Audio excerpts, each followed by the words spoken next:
Today we came out to do a canine demo for the class that named our newest member of the canine unit. This is the first time when we selected a new dog. We thought it would be nice to get the community involved. You know, works for the city, so that way we could get the kids involved. And so every elementary school in Port Orange was offered an opportunity to name the dogs. We did several civics lessons on law enforcement, the importance of respecting law enforcement, the men, the women, the animals that are involved in protecting our communities. We also did lessons about the origin of names and where our own names come from and the importance of names. And then the culminating activity was to choose a name for this new puppy. So we were fortunate enough to be selected as the winner of that contest. It was a great success. We got a total of 8 names submitted, so I think we will, with our future dogs, go ahead and offer this up for the community. It's a good community building tool, and it gets us out there. Out of 8 names that we got, we definitely went with Nico. Nico was the awesome one. You guys made an awesome flyer, poster for us. He gave us the actual name, what the meaning of the name was, which was really cool. Victory of the people, that's perfect. Because these dogs are not only our dogs as handlers, they're not only the city dogs, they're also your guys' dogs because you guys live in the community.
excited this morning here at Sunrise to welcome back Staff Sergeant Chris Casey, who is in the Army National Guard. He's been serving our country in Afghanistan for the last 15 months, and this morning he is going to surprise his children. They do not know that he is back and that he's here, and so we are having Hero Day here at Sunrise this morning, and we are going to surprise his kids by having him appear before them as the ultimate hero that we're celebrating this morning. And we're really excited to support this family and recognize his contributions to our community.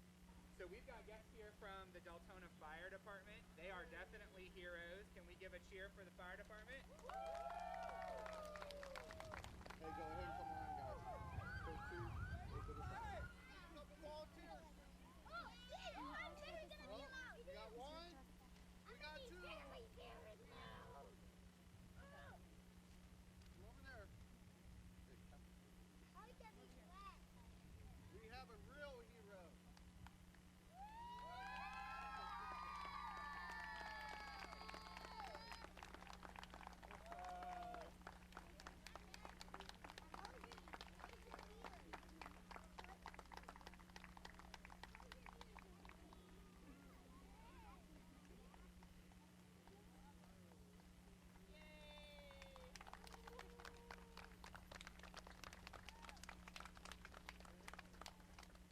Aiden and Hannah have been without their daddy for a whole year so that he can protect our country and keep us safe. So he is definitely a hero. Let's give him a hand.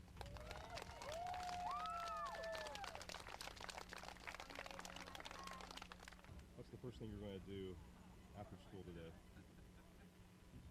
This one wants to go fishing. I'm not quite sure. We might just go out to dinner. Is there going to be a lot of catching up to do? Yeah, a lot of catching up on, buddy. It looked like you just like didn't know what to say.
Then nightly sings the staring owl. Too, to-it, too. Robin Dietrich is the most amazing, steadfast teacher that I've ever met. My child was in her class, and I think seeing her work with students has been absolutely inspirational to everything she does, she layers and takes the best of different instructional and research-based strategies and puts them into practice in her room. If it works one year, she does it. If it doesn't, she changes it up and is constantly looking to improve for the particular kids that she has. All right, now it's your job to score me. Look at your partner. My students really have large academic needs, and I know that they need me to push them, to have rigorous expectations for them, because I know that it can change their whole life. She cares about how students, how they succeed in their work, and she cares about whether we graduate from the 4th grade and move on to the 5th grade. My daughter's in middle school, and she refers back to when I was in 4th grade 3 years ago, I learned something from Miss Dietrich, and it's helping me today. And that's the kind of teaching that we all, as professionals, hope that in the future, our kids are going to remember us as they go on. So read that sentence.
the ultimate hero that we're celebrating this morning, and we're really excited to support this family and recognize his contributions to our community.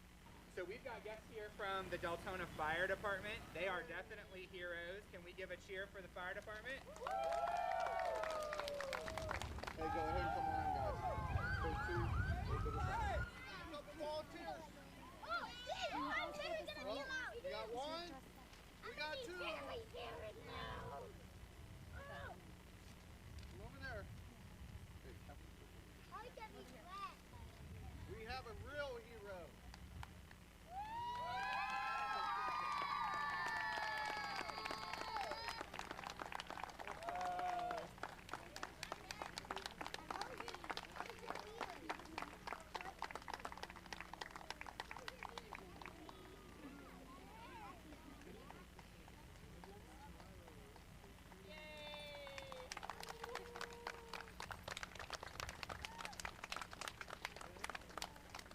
Hayden and Hannah have been without their daddy for a whole year so that he can protect our country and keep us safe. So he is definitely a hero. Let's give him a hand.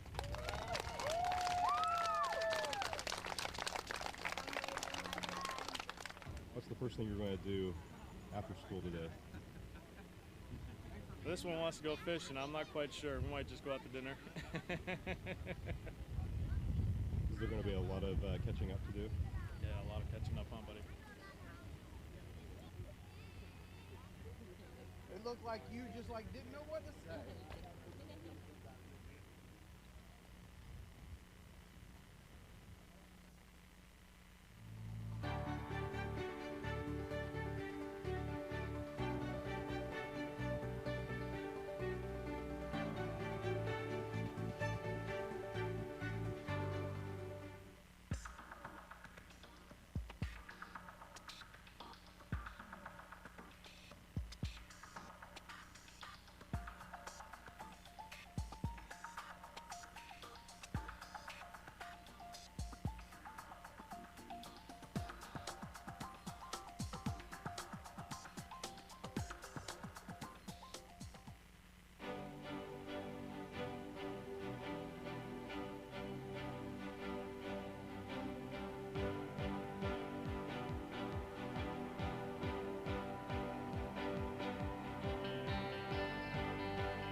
Then nightly sings the staring owl.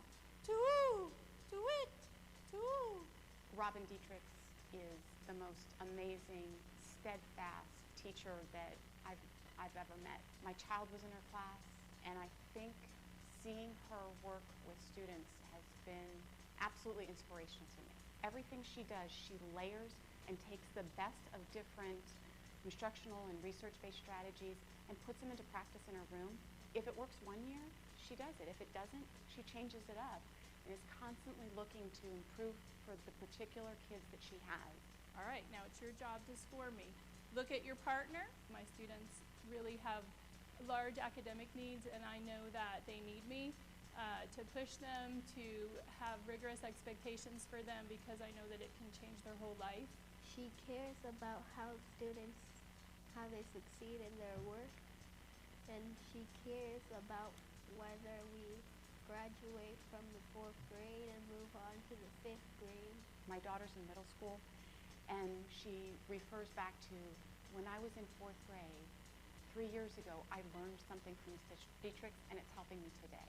And that's the kind of teaching that we all as professionals hope that in the future our kids are going to remember us as they go on. So read that sentence.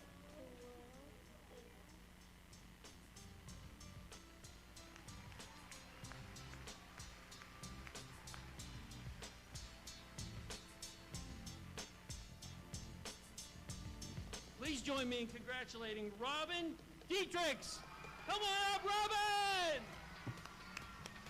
Where is she? There she comes.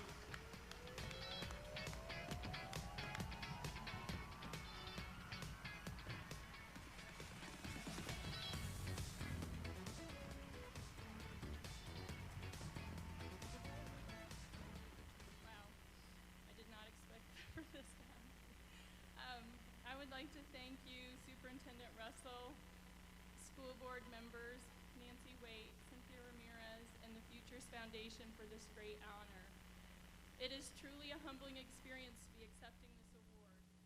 I'm honored to be among such a remarkable and distinguished group of educators who represent the best that Volusia County has to offer. To all of my fellow Teacher of the Year recipients, I commend you. Your dedication to teaching has led you to recognize as outstanding, passionate, creative educators who inspire and support the students every day. I challenge you to continue to pursue excellence to the very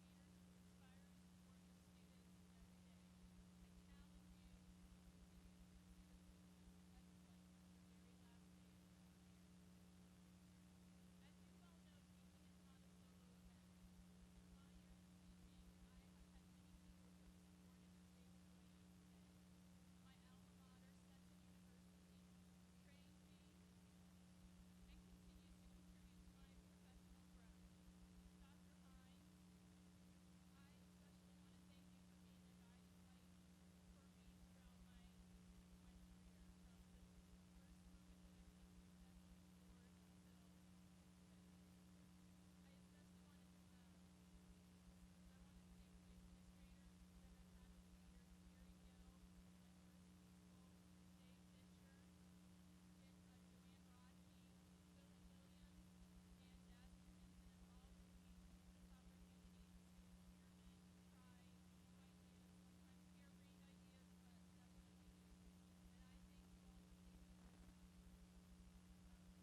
Are we ready? Are we ready, guys?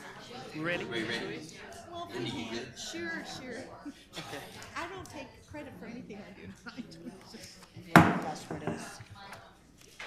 Calling Wednesday, June 29th meeting to order. Would you please stand for the Pledge of Allegiance?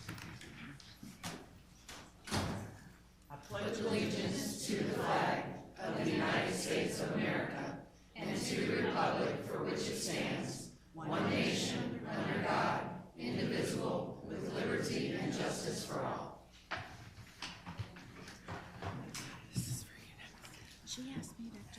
Thank you for attending today's meeting, either in person or via the internet. One housekeeping item, please silence your cell phone or your electronic devices. If you fail to do so, we will be looking for a $50 check made payable to Futures in honor of you not respecting that one little request. So today we'd like to welcome our dais. Starting to my far right, I have Mrs. Linda Cuthbert from District 3, just returning from Europe. Dr. John Hill, representing District 1. Mr. Ted Doran, School Board Attorney. To my right, I have Mrs. Connie Wines, our agency clerk. Ms. Linda Costello, representing District 4. Ms. Melanie Johnson, Vice Chairman, representing District 5. Mr. James Russell, Superintendent. And I'm Ida Wright, Chairman for this year, representing District 2. Items for approval on this agenda are items 1.03, 2.02, 5.01, 15.01, 18.01, 19.01 through 19.04, 20.01, and 20.02. Today we will have one time for public participation shortly, and that is anything on the agenda. At this time, each meeting, we have a member that provides comments pertaining to the district's mission statement, and today's honor goes to Vice Chairwoman, Ms. Melanie Johnson. Thank you.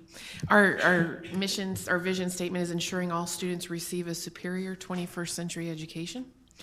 And I thought about this, and I believe the Volusia County schools are committed to fostering this goal by not only increasing our letter grades, but adding new and challenging goals, creating leadership teams, listening to the staff. And a recent example is the Cambridge program that's coming into Deltona, because of my schools have the lowest graduation rate. So one of my principals, every time I would go see him, he would say, I said, what can I do for you? He said, Cambridge program. What can I do for your Cambridge program? So I'm super excited that we're able to do this, because this will enable the students in the district to move into a higher level with more individualized planning for our students. We've also opened up opportunities to excel our students through this. It's another opportunity to allow our students to gain confidence and step into the leaders that they are. Thank you. Thank you, Ms. Johnson. Moving on to item 1.03, the approval of the minutes for our May 24th meeting. Is there a motion? So moved. Second. The motion has been properly moved and second. Any discussion? Hearing none, all in favor? Aye. Those opposed, the same sign. Ayes have it, and the motion is carried. Moving to item number 2.01. Mr. Superintendent, and anyone asked to remove anything from the consent agenda? No, Madam Chair. Or from the regular agenda? No? No, Madam Okay. Chair. Moving on to items 2.02, approval of the agenda as printed. So moved. Second. The motion has been properly moved and second. Any discussion? Hearing none, all in favor? Aye. Those that are opposed, the same sign. Ayes have it, and the motion is carried. We have recognitions. Today, we're going to be recognizing Mr. Wes Chandler. Superintendent Russell. Thank you, Madam Chair. This presentation will be by Larry Beal. He's a specialist in alternative programs, athletics, and Abbott.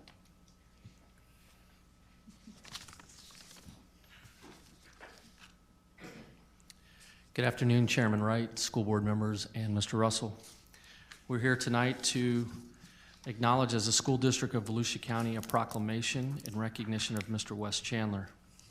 Know all citizens by these presents that the Volusia County School Board, a political subdivision of the state of Florida, hereby recognizes and honors Mr. Wes Chandler for his significant contributions in leadership, Whereas the West Chandler was born in New Smyrna Beach in August 1956, and whereas West Chandler graduated from New Smyrna Beach High School in 1974 when he was named Boys Athlete of the Year, and whereas West Chandler was a standout football player for Coach Bud Asher, assisting the Barracudas to an undefeated season his junior year and scoring 22 touchdowns his senior year, and whereas West Chandler earned the nickname Little Joe due to his small size during his senior season, and whereas West Chandler has over 30 years of football experience, including 11 seasons as an NFL player with the New Orleans Saints 1978 to 1981, San Diego Chargers 1981 through 1987, and San Francisco 49ers 1988.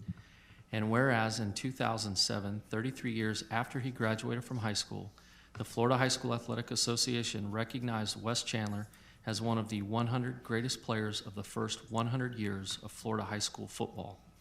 And whereas in 2012, Bud Asher was quoted in the News Journal as saying, "Wes was not only a great player at Florida, but a great student. He's also a credible and caring person." And whereas Wes Chandler is currently serving as the president of the Major League Football and has established a scholarship fund for minority students through the Wes Chandler Celebrity Golf Classic. And whereas some of Wes Chandler's crowning achievements, including his two-time consensus football and academic All-American selection, 1976 and 1977, at the University of Florida, his induction into the Florida Sports Hall of Fame in 1992, the San Diego Chargers Hall of Fame in 2001, the Georgia-Florida Hall of Fame in 2004, the SEC Legends Hall of Fame in 2013, and the College Football Hall of Fame in 2015. Therefore, let it be recognized by the School Board of Volusia County that Mr. Wes Chandler dedicated his career to football and is an outstanding example of a Volusia County Schools graduate who understands the importance of academics and sports and has made a positive impact on others throughout his life. Proclaimed this 29th day of June, 2016, the School Board of Volusia County. Signed by Ida D. Wright, Chairman, Melody Johnson, Vice Chairman, Linda Costello, Linda Cuthbert, John Hill, and James T. Russell, Superintendent. Thank you. Mr. Superintendent?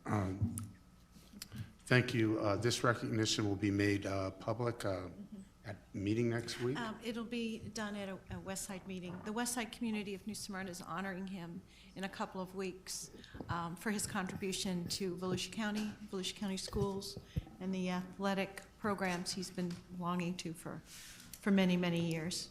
So thank you. I'll be taking that with me when I go to the program next month. Thank you. Thank you. It's a great honor. Thank you, Mr. Beal. Moving to item 4.01, public participation. Mr. Akins? I have no public input cards? Zero? Nobody? Nobody. Praise the Lord. Moving to item 5.01, approval of the consent agenda. Thank you. So moved. Second. The motion has been properly moved and second. Any discussion?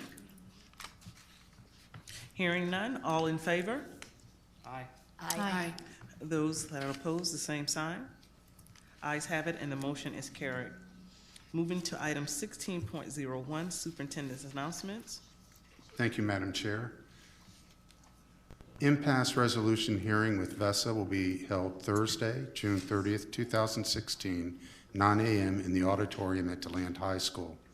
4th of July holiday will be Monday, July 4th, 2016. All school and district offices will be closed. Impasse resolution hearing with AFSCME will be Friday, July 8th, 2016, 9 a.m. in the auditorium at DeLand High School. The next regular school board meeting will be Monday, July 25th, 2016, 5:30 p.m. in the boardroom here at the DeLand Administrative Complex. Okay. Moving to item 18.01, administrative appointments. Russell, district updates, sorry. Thank you, Madam Chair. This presentation will be by Ms. Teresa Marks and Mrs. Barbara Head.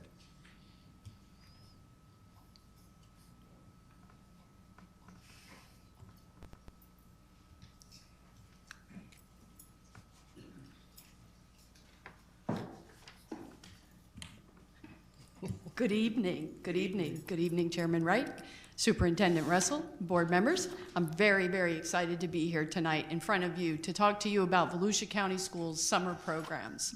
We have really incredible stuff happening in our schools this summer. I want to start by saying that, as you know, we have all of our regular summer programs that involve a lot of our students. We have our summer ESY and our ESOL program. We have our third grade reading camp, and we have, of course, our credit recovery programs in our secondary schools. We are really excited that we have a focus and have had a focus in our elementary schools on science and have been for a number of years been offering what's called our CSI program. Are you familiar with our elementary CSI, Comprehensive Science Investigations? And that has been for a number of years in our elementary schools. Last year, we turned to that STEM initiative, and we started planning and talking about how to grow our summer STEM programs. So for the first year, last year, we really defined what our Title I summer STEM programs would look like, and having the focus being improving that college and career readiness and increasing math performance and students' self-efficacy in mathematics, and developing the ability to persevere and solve problems, and to learn that problems and projects are chunked into smaller tasks to get to the end. Last year, we began with our fifth graders. Next slide. We began our Title I STEM program, fifth grade, and this year it is year 2. And we are really excited. It is a Project STEM Start, and it's the idea of integrating coursework to solve a problem, working on 21st century skills, and working in a team. And students learn how to use science to evaluate information and apply. And as you can see on the slide, there's a brief descriptor of the activities they engage in. And our STEM projects from 5th grade all the way through our middle school project, they do similar tasks. They begin with 4 one-week problem-based units, and the students work to produce a tangible product, solve a problem, and increase their background knowledge, collaborate within groups, and work on their written communication and scientific discourse. This is year 2, and we are proud to say that we have started, and I know Dr. Hill will be glad to hear this, we have started tracking some data on these students and their participation in this program, because we do view this as a clear path to that access and equity down the road to advanced courses and STEM careers. Next slide. This year, we are really excited. This is really good news. We have Step Up to STEM, and this is middle school year 1. And this program is for 6th to 8th grade students. And it is at our Title I summer school sites, and it was built and designed by Volusia County STEM cadre teachers, and they were led by our Volusia County science specialists, Laura Herrera, Jeremy Blinn, our math specialist, Sandra Tweedy, and of course, Amy Monahan, who is our district STEM coach. They have built this entire curriculum and the projects and the exciting learning that our students are going to do. The projects are involving of past coursework and integration of those core subjects, and students are going to ask to be task-oriented to solve the problem for the week. STEM learning to provide logic and sequential thinking, from coding to robotics. We're very excited to bring coding into this curriculum this summer. And enrichment is the key to success for this program. Students are expected to improve in all core content areas. Knowing what success looks and feels like is paramount to so that the students will be successful in their future. Really excited about the middle school program. The evaluation component, and I really want to emphasize that this is a process that we've just gotten started, and we really want to track these students. We want to track how they are doing after they leave our summer programs, and do they get to that path of advanced coursework that we are looking for. So this slide shows a little bit of the evaluation that we are using, Project STEM for 5th grade.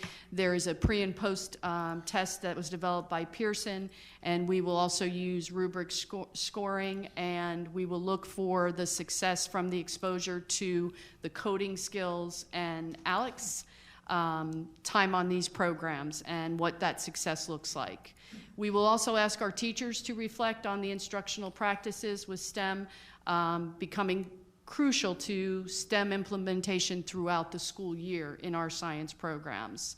And we will use that assessment data when we return in the fall. So we're really excited about starting the project, having a clear path to identifying the data we want to collect, and tracking that student's success as they go forward.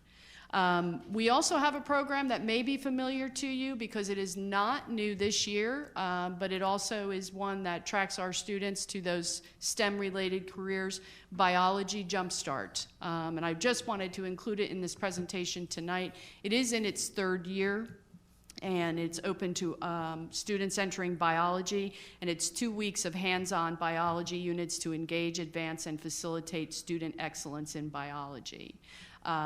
They're going to be learning tangible skills for science and field study. Activities will happen at Rose Bay with STEM integration, and again, that team research and investigative skills with pre and post testing so we can gauge their content understanding. Lastly, in my presentation, and I promise we have so much exciting stuff coming to us this summer, those programs that I've referred to all begin after the 4th of July holiday.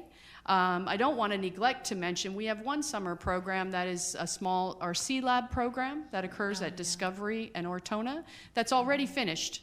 That's 2 weeks for kindergarten and first grade.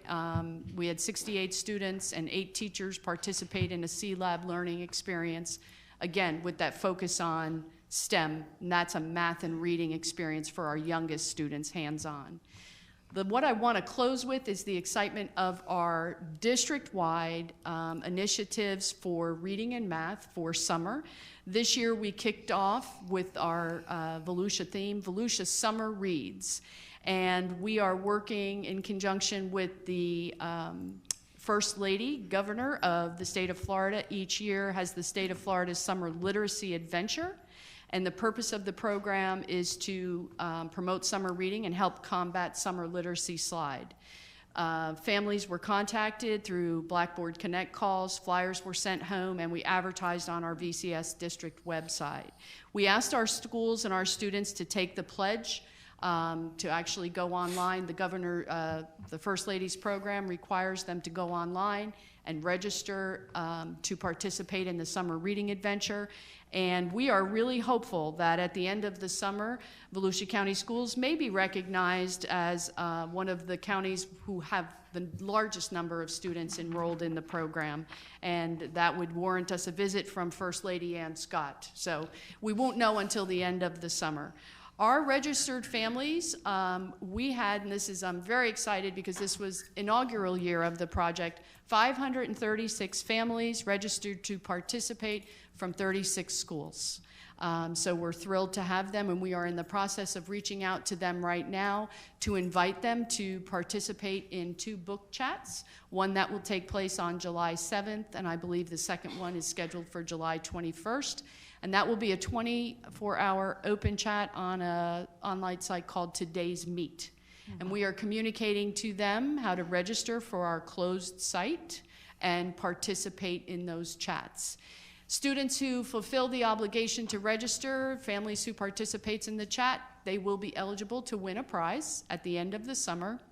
And you know we were sponsored by the Daytona Chamber of Commerce and the Hotel Motel Hospitality Association of Volusia County. So we're really, really excited about that. The other thing that's happening this summer that is also very exciting that impacts all of our elementary students is the VCS IXL Summer Challenge.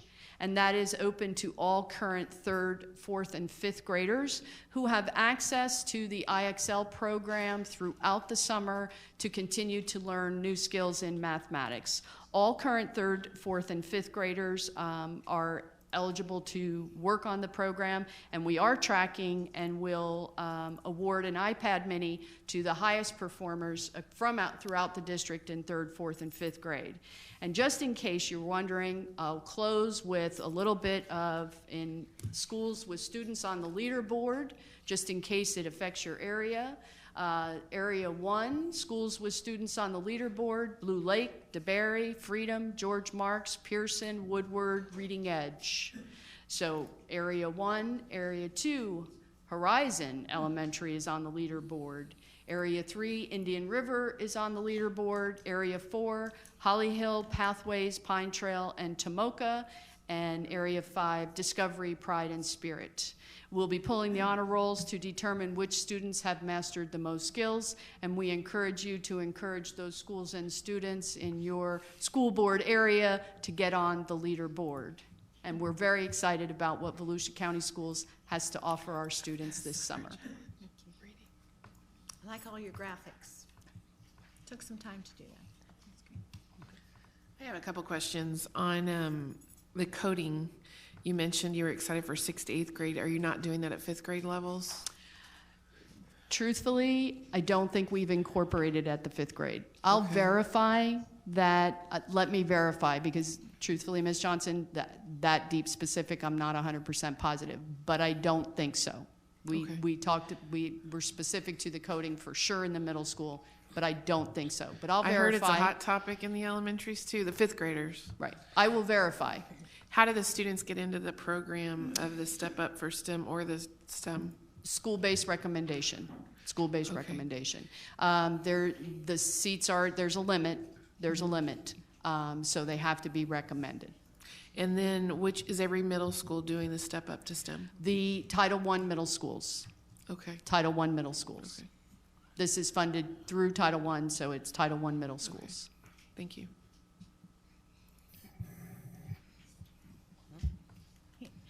What is the day like? I mean, do they go all day? They do go all day. It's an 8 to 2. It's a 6-hour, and their schedule is built around incorporating all of those things and having a great time. Our CSI model for elementary has been hugely popular. If you think back, you see the teachers with lab coats on and doing exciting things and really embedding kids in that instruction. There's a huge literacy component that is, of course, the foundation of all of the programs, and really embedding them in the work of the STEM work. Okay. And the exciting thing is that our teachers have looked at our data, looked at our students, and looked at our district needs to move our initiatives forward, and they've built our program around that and made it what they hope to be really exciting and fun for kids this summer. And they will gather that feedback and they will improve it. Okay. How long is it? Is it 4 weeks? 4 weeks. 4 weeks. The 4 weeks, everything runs 8 on to that 2. same summer school calendar. And students have to have their own transportation to and from? No. Transportation for summer school is provided. Right, not for these programs. There are some programs where they do need to provide their own transportation, but not for these. Okay, and it's taught by Volusia County teachers? Yes, ma'am. Okay, now how do they get into it? Do they apply? Yes, we have an application period by VTO contract for all summer school programs. There's an open period where we advertise all of the teachers that we need for the summer, and they are applied and hired for that. Okay, and for the benefit of the taxpayer, where does the money come to fund this? This is Title I Part A. Okay, so it's all Title I funds? Title okay, I great. Part A. Okay, great, thank you. I wish I were a kid again. We're really excited. Yeah. This is exciting. I can't even, I'm excited about the STEM initiatives this summer, and I hope you all will be too. Come and visit these schools. I will send you the list of the sites. Yes, we'd like a list. And I absolutely hope that Mr. Wyatt, who was asking me for some curriculum things to feature, I told him I've got it for you tonight. Get out to our STEM sites and see our programs. Okay, great. Thank you. John. You didn't mention anything for struggling readers. If there's nothing now, is there a future plan to really address that? It's vitally important to prevent dropouts and graduation. Right. Our existing summer programs that happen every summer. ESY is for our exceptional students, which addresses struggling readers for our exceptional students. ESOL is funded for ESOL students to address those issues. We have third grade reading camp, which occurs every summer, which is specifically designed to help as many of those third graders meet those third grade promotion requirements and complete those portfolios by the end of the summer. Built into CSI, which is the Comprehensive Science Investigations, is a huge literacy component. And one of the things I want you to know, Ms. Costello, that we did this prior to this summer's CSI program. For K through 5, we completely reviewed our literacy component in that program and strengthened it under the direction of our elementary reading specialist, Desiree Rabinski. One of the things we realized is that our standards have shifted, and that's a program that we've had for a number of years, and we needed to review the foundational literacy skills and make sure that they match the rigor of as we are with everything else. So it's exciting that we've built that. And what usually ends up happening is schools identify students for summer programs, and they identify students by need, and the ones that have to go to ESY, the ones that have to go to camp. And then the next layer up, those are the students that we absolutely target to get into our CSI and other supports to build those literacy skills. And we're excited about being at schools like Stark and being at schools like Campbell and really having these these programs are step-up programs. These are those programs that we're talking about wanting to put in place so kids have access and equity to those higher courses and STEM careers. And our Title I funds absolutely are the place to use that, and in our Title I schools. Thank you. Yeah, It's nice. Can you send us this presentation? I absolutely can. Okay. And it really was, I was just supposed to be a part of Mr. Russell's comments. I got a little carried away, and it was to keep me guided, but I will forward it. I'm excited to forward it to you all. Thank you, thank you. And you said all the programs start after July 4th, so we don't have anything prior to? No, the summer school window starts actually the first day. The only summer programs, C-Lab, occurred in June. And please don't ask me why, because I really don't know why we do that in June. I don't know, I'm being honest, but that is one thing that we consistently have done in June for a number of years. VPK is running. You know, our VPK runs from the day after school starts until pretty much the day before school starts. We have currently 68 students enrolled in those 5 VPK sites that are up and running. They've been running. And at the secondary level, beginning after July, too, the Odyssey Labs are open at every high school and every middle school, and at the high schools, certain high schools, they also have driver's education opportunities. Those are standard every summer. Any other questions? I would invite the board members, please feel free to visit. I plan to visit these STEM sites and also the summer programs. And I am thankful for the hotel and motel industry for backing our Volusia Reads. This was a very quick turnaround in the Daytona Beach Chamber of Commerce. And next year we're going to work to really expand this and also include the municipalities to make this a very strong summer reading program throughout Volusia County. And I believe those numbers are going to increase once the ESY programs begin, because some teachers are going to tap into that for reading as well. So it's multifaceted. So I'm very pleased with this. Is our first step in what we want to do during the summer and to curtail summer learning loss. Okay.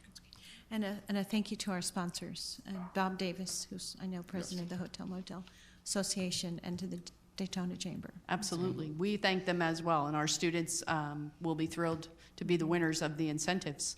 Better get out with your areas. Get out with your areas. Get them on the leaderboard. Thanks, everybody. Thank you. Moving to item 18.01, administrative appointments. Mr. Superintendent. Thank you, Madam Chair. This presentation will be by Ms. Dana Page Pender, Chief Human Resources Officer.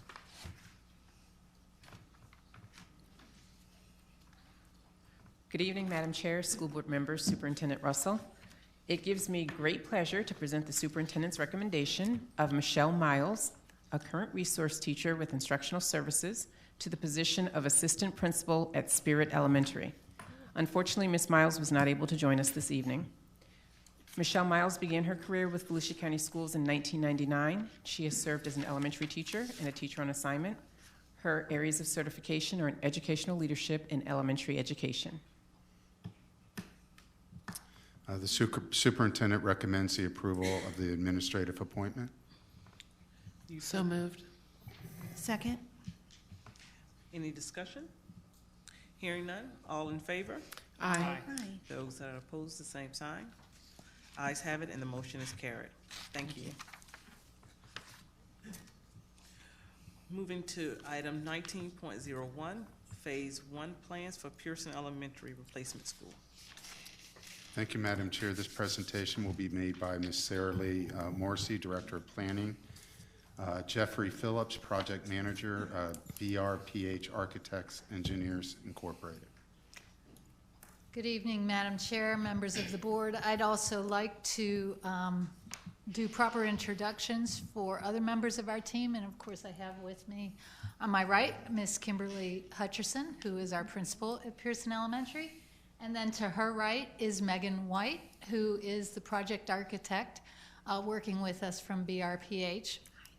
And then I would like to also recognize Mr. Rob Brinson, who is with our facilities team. We talk a lot about succession planning, and I'd like to just mention that Mr. Brinson has 29 years with this school system, working in our maintenance department and primarily in his most recent career with safety. He knows our schools inside and out, and he understands the facility side of the impact of program. And so we have brought him into the facilities planning side of the house to assist us in our building program. And I wanted to make sure I recognized him tonight. So Mrs. Head thought she had a corner on working on exciting things, and I'm here to tell you that no, she does not, because what this team here has been working on for the last 6 months is extremely exciting.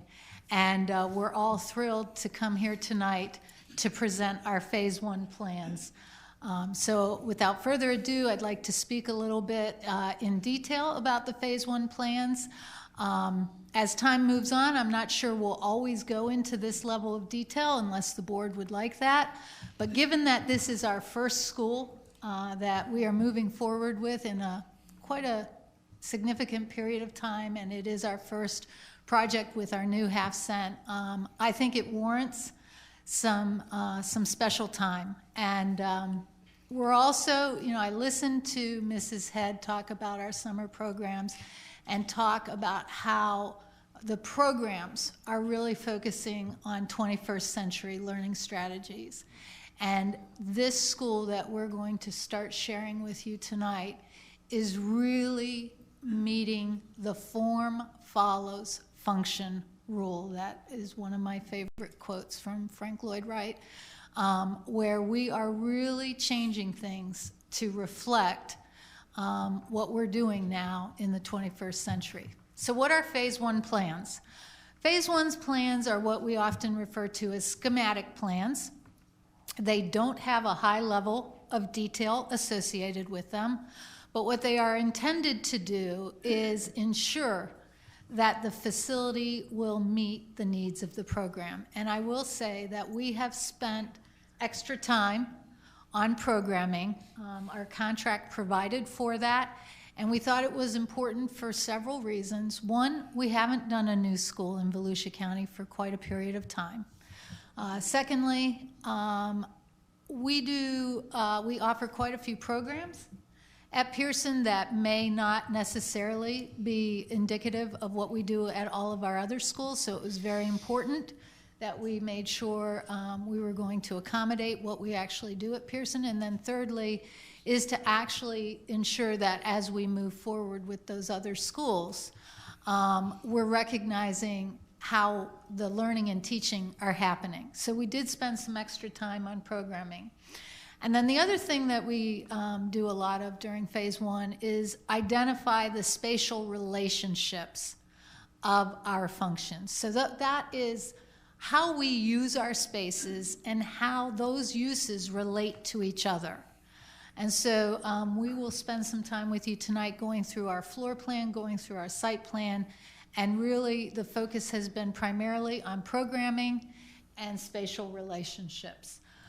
We've also had some fun with exterior concepts, and those are not something that you will approve tonight, but we will speak briefly about that.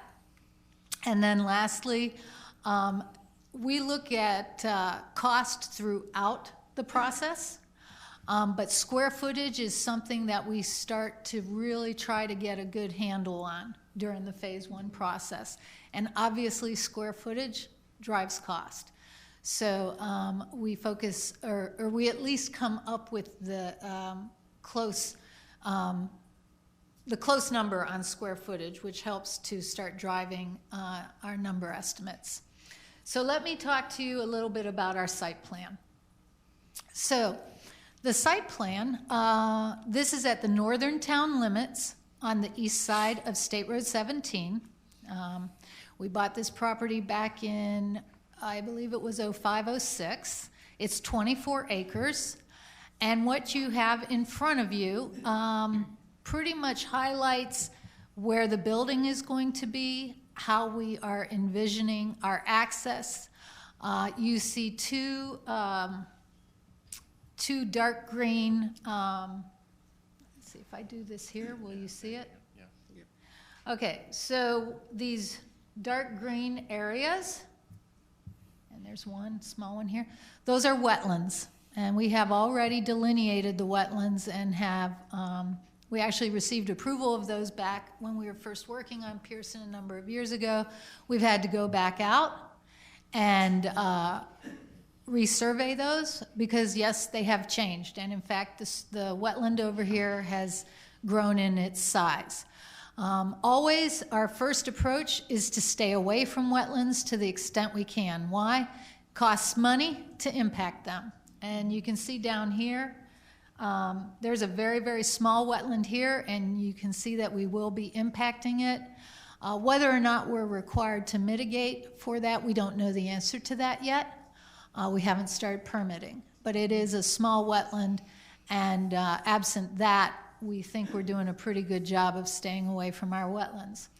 So stormwater, you can see that what we think we're doing is providing one very large stormwater pond. The water table is very high, as it is in most areas, but not all areas, but it is pretty high up here. The last time we were working on Pearson, it was about a ½ inch below ground level. We are revisiting that, getting that reviewed again, but we're envisioning that there will be one pond, and it will be a wet pond, which means it not only accepts water, it's holding water most of the time, so it would be a fenced area. Okay, so let's look at where our building is. So you can see these yellow areas reflect our building. Now, one thing that we have changed, Mrs. Cuthbert, since... Because it looks different. It looks different. You were part of the selection committee, and you saw the prototype. But in meeting with the school and working with Mrs. Hutcherson, identifying how the school uses their spaces, we have approached this a little bit differently, and we are proposing that the cafeteria building be a separate building. That is to accommodate much of the community use that occurs. And at the time when we thought it was a good decision, and we still think it's a good decision, we had anticipated that we would be required by Volusia County to make this a shelter, which calls for a slightly increased enhancement on structural integrity. We have since met with the Department of Emergency Management because Taylor is an enhanced shelter. We are not being required to do it. However, to be honest with you, the current codes are so tough that absent a very strong storm, this building's going to be capable of operating as a shelter if we would want it, but it will not be a designated shelter. And then we have one other building. In the front, right here is the administrative space, And then on this side is our media center. And that's something I wanted to call your attention to because many of you are familiar with our media centers being the heart of the campus, meaning they're very much in the campus. This media center we have as part of the face, as part of the front yard. And again, that is because in recognizing the number of different outside activities, or when I say outside activities, many of them are school functions, but they're activities beyond the school day that are occurring. We felt like easy access, the ability to separate the rest of the spaces from that, and quite frankly, we think the media centers are becoming more than just media centers and more than something that just our students use. In fact, Mrs. Hutcherson already offers adult literacy with the migrant program. Our media center, by having this in the front, it's a learning space for the entire community. And then Mrs. Morrissey, then it keeps the classrooms secure from the front. Yep. When we get into the floor plan, we can show you a little bit how that will work. And then, of course, the rest of the building, which is this L, are our classrooms. And this part of the building is two-story. So it is a two-story classroom building. We have some of our outside spaces right now. You can see we have a primary playground here, the intermediate playground here, our courts here, and over here we have our covered pavilion. You see this little yellow circle here. This is unusual and unique to Pearson. This is a fire storage tank. And we have pretty significant infrastructure issues that we are going to need to deal with at Pearson, involving water and sewer and to a lesser degree, road improvements. What we have proposed doing is providing a fire storage tank, which is bringing the water in and putting it in a storage tank in the event of a fire emergency, rather than bringing in a line from Washington, which is a mile. We will be bringing in a line for potable water from that. But, no, I'm sorry. No, we won't. We won't. We're bringing the potable water line in from across the street at Palmetto and 17. My point was, if we provide water via the potable water system for fire, we are bringing another line in from Washington. And we decided that that was not money well spent, and it would be cheaper for us to do it this way. So that little circle there is a fire tank, and we're starting to have creative thoughts about how we can make the exterior something unique and aesthetically pleasing.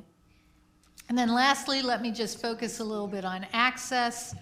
One of the other things that is unique to Pearson is single point of entry. And that relates to security. We've not done a single point of entry, and what you can see here is we have our access coming in from State Road 17, and we will be branching off so that this would be our bus loop. This will be the loop that remains open during the day. Down here we have our parent pickup loop. Now, if you can see how this is actually a longer loop than just the parking area. Stacking, you know, we've met with Florida Department of Transportation. We're having to work with them because this is a state road. You know, that's what they care about, is how the cars are stacked. We have completed our we've completed the data collection on our traffic study. We won't be doing a signal at this school. It doesn't meet the warrant, and the existing traffic on the road does not necessitate a problem. Right now we have 8 buses at Pearson. We think the maximum we'll have as we move the school forward, making an assumption that until additional sidewalks are provided, that we might be transporting, or at least offering transportation to all. The most we see are 10 buses. We've done our parent queuing analysis, and we are providing for stacking of 76 cars. That's kind of our access. We'll be closing off the parent pickup loop during the day, so that the only access will be here. And I think that's pretty much the site plan. Well, yeah, one thing we haven't quite dwelled into, and you won't see it on here yet, but we're going to be talking about security fencing and all of this nature. So when school is in session, after the kids are dropped off or before they're picked up, there will be only one way into that school, and that is in through the front office. So you don't see the fencing on there yet, but that's what's going to be happening in the next couple of months. We're going to have that all figured out. Could you point where that single entry is to the school? That single point of entry would be located right here. Okay. And that's right directly off of where the visitors area would be. So that's nice and convenient for them. Thank you. Sarah Lee, I have one thought for the fire storage tank. Why don't you have a contest with the high school students to submit ideas? They're smart and they're creative. Sounds fun. Yeah, and Okay. it gives them a chance to participate. I think you'll enjoy hearing a little bit from Mrs. Hutcherson how we've involved our Pearson students already. But, okay, so then let's move on to the floor plan. And I know this is really small and hard to see, but if you just kind of focus on the colors, and during your break, if you want to take a look at the blow up, the dark purple are your classrooms, okay? And this is just your first floor plan. As I said, your second floor plan is just the classroom wing and is going to look exactly like that first floor. So we're not closing in on that. Your light purple, and we will focus on that soon. Your light purple spaces are what we call our extended learning spaces, which include the traditional spaces like art and music, but include what we've been looking at for our meeting the needs of our 21st century teaching strategies and learning opportunities. Your very dark orange or burnt orange, that's your cafeteria and kitchen at the top of your screen. And then at the bottom of the screen is the media center. So where you see the media center with your burnt orange, you see a very light purple space there. That's your CCTV. That's considered an instructional space. Your blue, your ocean blue spaces, those are the mechanical, electrical areas, kind of technical areas that facilities department cares a lot about, but usually no one else does. There's two colors of what I call peach, okay. I call them peach, somebody else is going to call them something else. Where there's quite a few, that's considered your administrative spaces. So you can see the administrative space just on top of the media center. And then we have across the corridor, that is actually the size of a classroom that we are incorporating to be the office for our migrant services. It turns out that all of migrant services office out of Pearson Elementary, which makes geographic sense. But that's been one of the unique things that we've had to address for Pearson.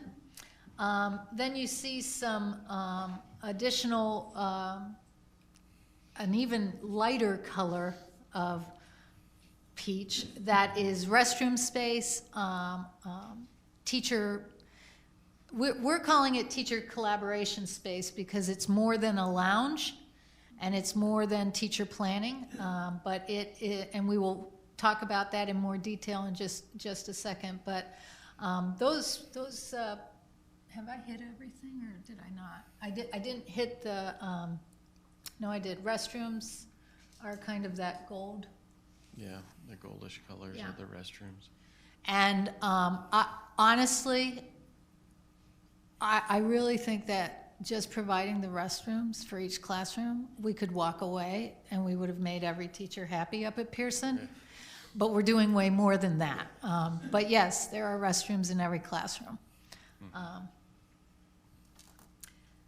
And now I would like to focus on what we think is really special and exciting. Not that the whole thing isn't, but our extended learning, our classrooms, the relationship of our traditional classrooms with the extended learning space. And I am going to ask Mrs. Hutcherson and Ms. White to speak in more detail about that to you. Whichever one of you wants to go first. These spaces are especially exciting because it gives us so much opportunity and flexibility with the way we can have our students grouped, whether it's small groups in that space or larger groups. For example, this past school year, we did a Skype session with an astronaut from NASA.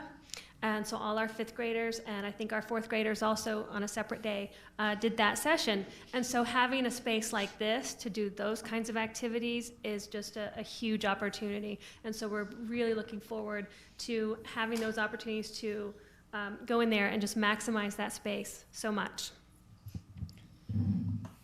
So like we were here a couple months ago, we talked about 21st century environments, and this is really our first step in integrating that into Pearson School. And our goal is to provide a very flexible, collaborative space for the students to use, how they see, students and teachers to use how they see fit, and also tackle some of Pearson's special instances where they have programs and resources that are unique to them. So you can see on this plan the light purple space. The main light purple space is actually just off the corridor. There's no wall separating that space from your main corridor, so it's really meant to be used and utilized by anyone, and not to have specific no claims to the territory. No schedule. Claims. Nothing scheduled. The 2 smaller spaces off to either side of it are the extra support that Pearson requires of some of its staff, and really to provide small group spaces, collaborative spaces for everything that they have going on. And all of the classrooms surround these collaborative spaces. We've got 2 per wing, and then two on the 2nd floor, so there's 4 of them total. And really all of the classrooms surround these. We have windows looking into them from every classroom, so everybody can see and experience what's going on in every space. And it's really meant to bring all of the learning, not all of the learning, but a majority, and to expand learning from not just being in the classroom, but really putting it out for everyone to see. What we recognize and what we've wrestled with, so that I can help you understand how we have achieved doing this. So now, so many of us grew up in the traditional classroom under one form of teaching and learning, which was what people like to say is the stand and deliver model.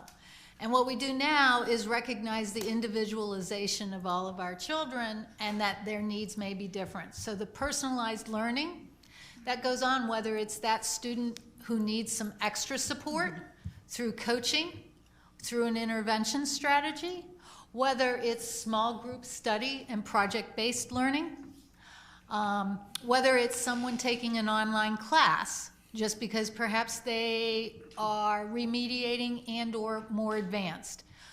All of those opportunities now can occur either within the classroom or in all likelihood in spaces adjacent to that classroom. And so that's what this has done. We have 6 classrooms that surround the extended learning area, and you can see there's 2. These are a little bit bigger than an office. Pearson Elementary has more than a dozen support staff. I don't mean support staff as in clerical. I mean support staff in terms of providing ESOL services, Title I services, ESE services. These individuals have spaces now that are near to and a part of the classroom. And so a student who is either being pulled out or pulled in, however it occurs, it's going to be more seamless now.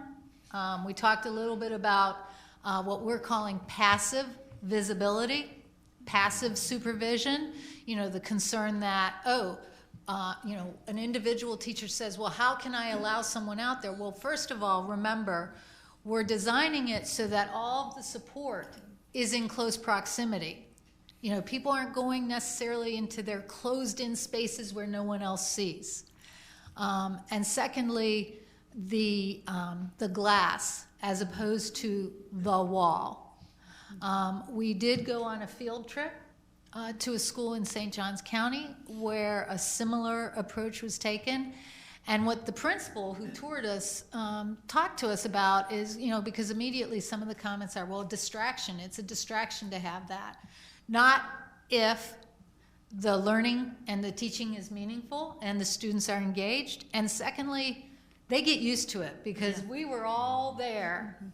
And yeah, they look up, one or two of them, for a moment or two, but they're not more interested in us. They're more interested in what they're actually working on. Can I speak to that a little bit more? Yeah.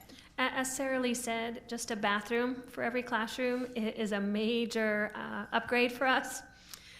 But when you look at this picture of the collaborative space and the furniture options that are kind of demonstrated there, we had a second grade classroom. A teacher came to me and asked if there was anything special that we would like information on from a survey standpoint. And she wanted to have her students do an authentic survey project. And so I said, you know, finding out some information on the new 21st century learning environment that we're going to have and what the students would like to see there and what they kind of envision would be great. And so she put that together. They did this incredible survey project where they surveyed every student in our school. And they came back with a lot of these different options that you see there that really will enhance the flexibility. And when you think about 21st century learning, it's not just technology, it's really all about the flexibility and those multiple paths to that destination of learning. So we're just more than excited about this project. Knocked our socks off. They were absolutely incredible. They had a whole PowerPoint, and they were really excited when we've been meeting quite frequently at the school. We took your comments to heart about involve and listen to Pearson. And on one of the days that we were up there, they had asked Mrs. Hutcherson if we could start our day in their classroom. And these kids were just so incredibly awesome. And what they were able to put together, really recognizing what it takes to do a survey and the kind of research that they had done. You know, they had statistics. This was second grade. And they were just, it is exciting. Mrs. Head, I don't care what you're working on. Mine's better. Hey, I'm really excited about this too. I was on the tour and I can't wait for the glass and the extended spaces. It is going to be exciting. So, one thing that I wanted to point out to you. So how can we do this and try and keep ourselves in budget? Okay. What we have worked really, really hard at and with our teachers at Pearson was how much space is actually necessary. And we have looked at a lot of our schools that have been built over many, many centuries. Many decades. Sorry about that. I had that 21st century thing in my head. And the size of our classrooms, quite frankly, the size of our classrooms range from something a little bit higher than 600 square feet to something higher than 1,000 square feet when you look at all of our schools across the district. When you look at Pearson, yes, because we have built so many different buildings there over different points in time. There is no one teacher that has a space that is quite similar to someone else in a different building. And when you think about 24 portables, each of which is about 720 square feet, Most of the classrooms are dealing with 720 square feet. So we are allowed up to 1,000 square feet by SREF, state requirements for ed facilities. What we've done is taken some of that square footage that would go into a traditional classroom and allocate it to some of these extended learning spaces. Same thing with our teacher planning areas. And I know you all have gone into our schools where we have our pods that the classrooms surround teacher planning. We've taken our teacher planning square footage and incorporated it differently. And that is how we are able to achieve this model. So it's not additional square footage. Right. It's just how we are using the square footage. Utilization. I wanted to take you through the next area, and that is what Megan has affectionately termed the knuckle. And the knuckle is the area that's at the corner of the building where the two legs of the L meet. And so I'd like them to discuss a little bit about what we see happening in the knuckle. The knuckle is another extension of extended learning and collaboration. As you can see, there's also a lot of support spaces in the knuckle because of the way that mechanical and electrical systems can feed both of those wings. But that's not the important part we should talk about right now. It's more about the collaborative learning spaces. So you can see the southern purple space next to the stair. That's an additional extended learning space where we envisioned as a wet space. So we envisioned that a lot of science activities, possibly cooking activities, possibly integrating a kitchenette where they could have Thanksgiving dinner at Thanksgiving time, where they can get together and do those sort of wet and messy activities and not have to do that in the classroom. Additionally, in the upper left, Jeff, that's our teacher resource area, and there's additional hallway space right outside of that, and that's to provide the teachers a similar opportunity as we're providing the students, so that they can come out and collaborate and really teach through example, and how that they come out and collaborate in that space as well. There is a teacher's lounge dedicated in the cafeteria building, but part of what we envision here is we've given our teachers two different types of spaces right next to each other. The space that's in peach can function like a teacher planning area. It's bigger than what we've done historically. It can function like a teacher's lounge, and it is private. It has a door to it.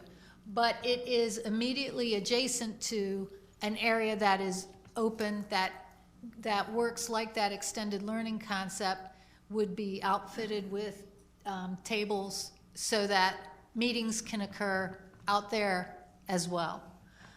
When we were visiting one of the schools, in spaces like this, we saw a grade level Thanksgiving lunch. And then the other we saw in-house or in-school field trip. And if you think about the cost of field trips, the travel that's involved, which Mrs. Hutcherson mentions, being in Pearson, travel to places is even more difficult and more costly because of their remote location. We actually were visiting a school when Whitney Labs was coming to them. And instead of going to Whitney Labs came to the school, and the kids were doing an in-school field trip, and they were doing it out in these spaces. So part of what we've focused on with our classrooms, yes, each classroom, in addition to the restroom, there's a vestibule area, and there will be a bubbler and a sink, okay? But those will be in areas that will not be adjacent to the carpeted classroom. They are part of the classroom, but they are in an area, where the flooring could accept water, as opposed to having our sinks in the classroom itself. When when, whether it's grade level, whether it's special area, whatever, individual teachers want to do something big, such as with science, our expectation would be out in this area where we will outfit it for extended opportunities. So at the end of the day, that should help with custodial. And let's see. So I know we've taken some time, but this is really unique for Volusia, and it's an exciting time, and I want to make sure you're a part of it and understanding it. So exterior concepts. We feel we have to talk to you about that because we've had so much discussion ourselves about exterior concepts. And I'm going to let Mrs. Hutcherson talk about how we received school input on these 4 options.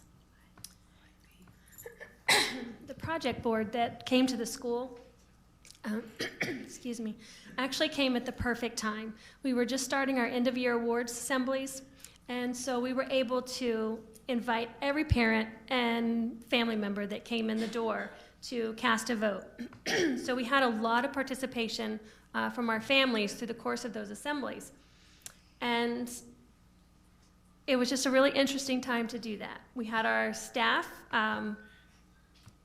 vote on them as well during a faculty meeting, and then we had every student through special area time in their media center come through and cast their vote. And so in talking to the kids about, well, what did you like best about, that one or this one, several of them, and I think it's a little bit skewed, I think the results are a little bit skewed as a result, but where you see D favored by students and C, they were pretty split on that. But they believed, some of them anyway, that D had a pool. If you look at the bottom there, it looks like an indoor pool, and they were really excited about that. So we're a little crushed that we're not getting that. We're still lobbying for it, but we'll let you know how that works out. But it was a lot of fun to do that, and really got a lot of excitement going within the community and with the kids.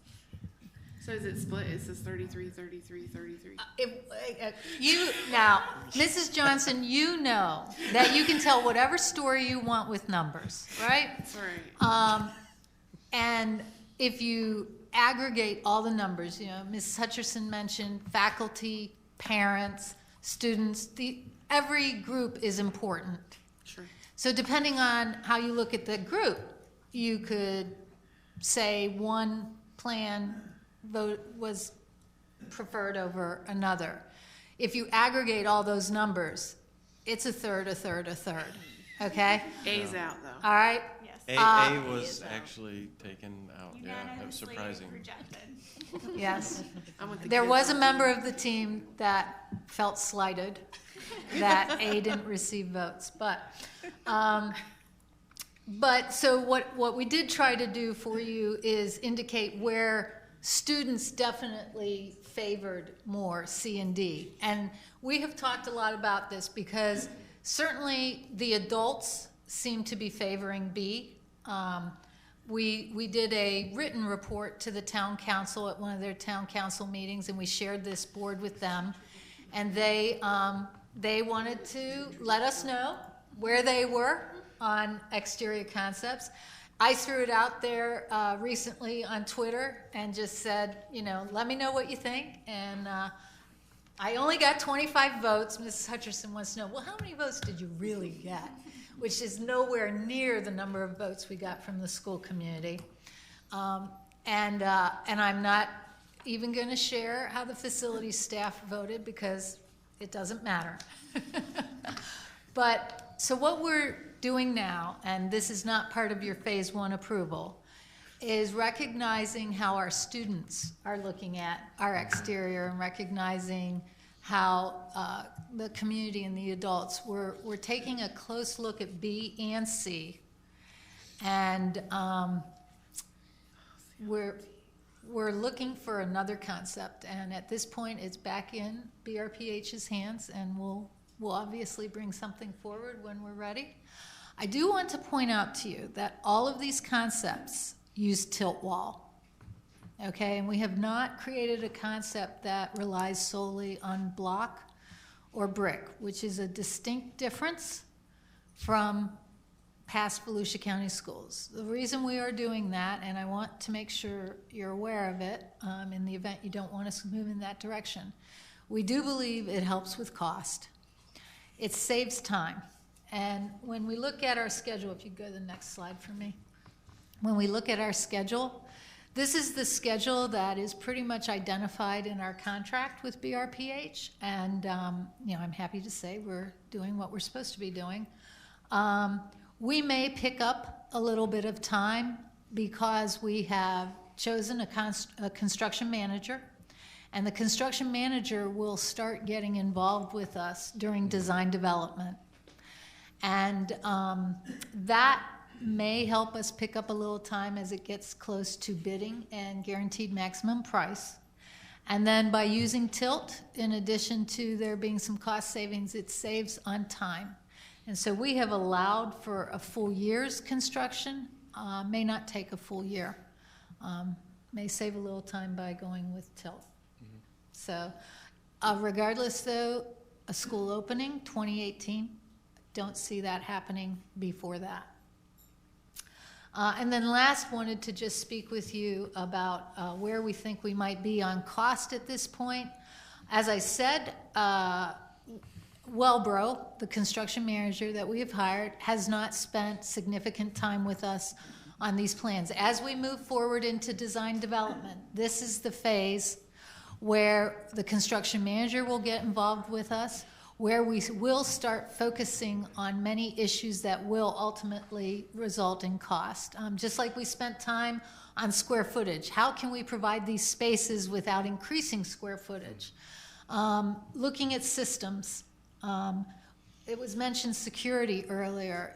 This district has not taken a close look at internal security systems as part of its construction. Yes, we've gone to looking at the architectural fencing and providing for that, but we've not looked at some of the heightened measures with automatic locking systems, the level of window glazing and whatnot. So some of those issues we'll start analyzing during design development.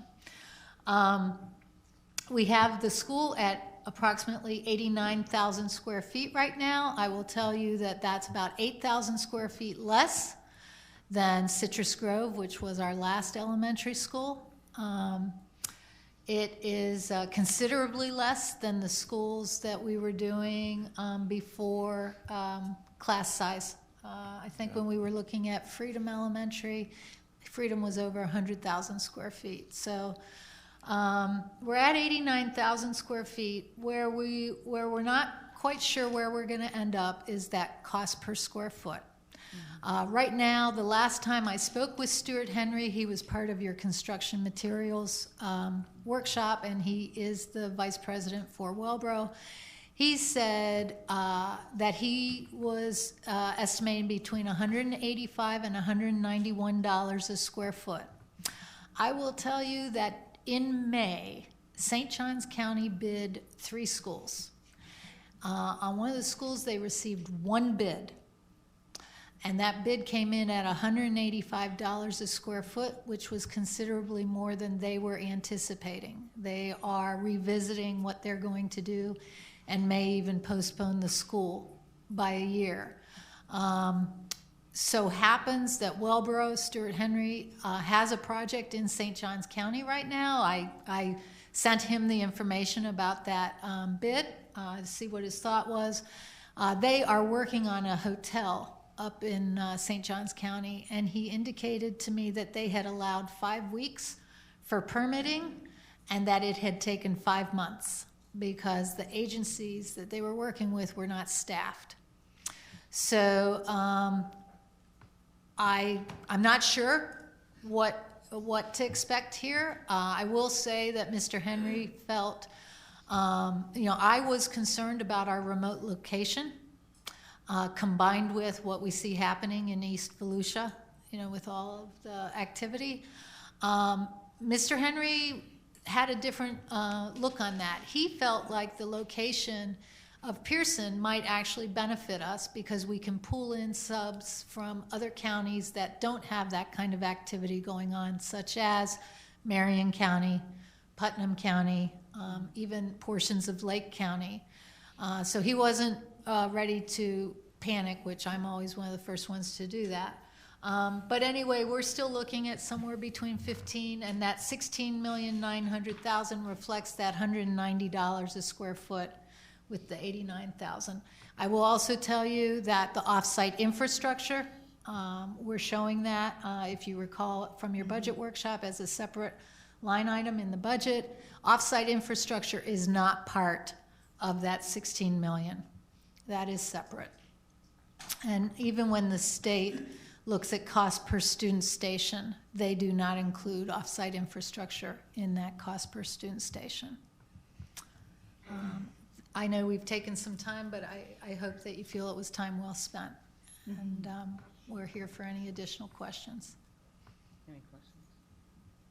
Any questions? I do, yes. What is the school population going to be, do you think? Well, I mean, the school population now is about 580, 589. 580. We're working with cost per student station, okay? So the more student stations you have, the more the cost. Well, if you remember the legislation, okay, the legislation is telling you that you can't exceed your students, your cost per student station. You know, I'm not here to have a workshop on all of that, but the state's cost per student station is not reflective of what it costs school districts to build schools that last for 40-some years. So we are looking at what we're allowed in terms of creating student stations, and we're using 682 right now. I am not anticipating that as a student enrollment, and quite frankly, much of our spaces at Pearson, part of the challenge we're having is that we have a lot of additional programs, ESOL, migrant, ESE Title I, VPK. We need to provide spaces for those staff people, those instructional spaces, but they don't count as spaces for student stations. So we're working with what's allowed by rule and what meets our needs. Okay, I was just making sure everyone has comfortable space. Oh, they got comfortable space. Okay, just checking. It sounds awesome space. Sounds wonderful. Is there still going to be that center hallway where the community can display its history? Remember the large entryway? Yeah, where were we talking about doing that? Yeah, well, that would be if we, like right here. If I can get the mouse up. Okay. Right in here, by the media center, and then also in this area here. So it's a very public area right there. We've expanded the width of that corridor really? to accommodate extra functions. Okay, that's And wonderful. what you can't see now, but what we will be doing, these will be doorways that lock. And so when the media center is getting used after hours, you can enter the media center. Right now we have our entrance right here. But you won't be able to exit and go into this area. Okay.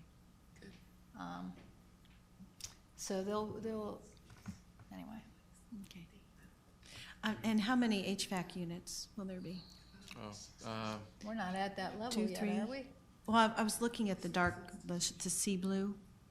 Right. They'll probably. Large spaces right now. Okay. Or house them, but I don't know how many exact units they'll be at. Okay. One thing I give credit to Jeff and Megan, they've worked real hard at is stacking the spaces so that where we have to do special utility issues like our restrooms, they're all together so that you're not doing it here and then over here on the second floor.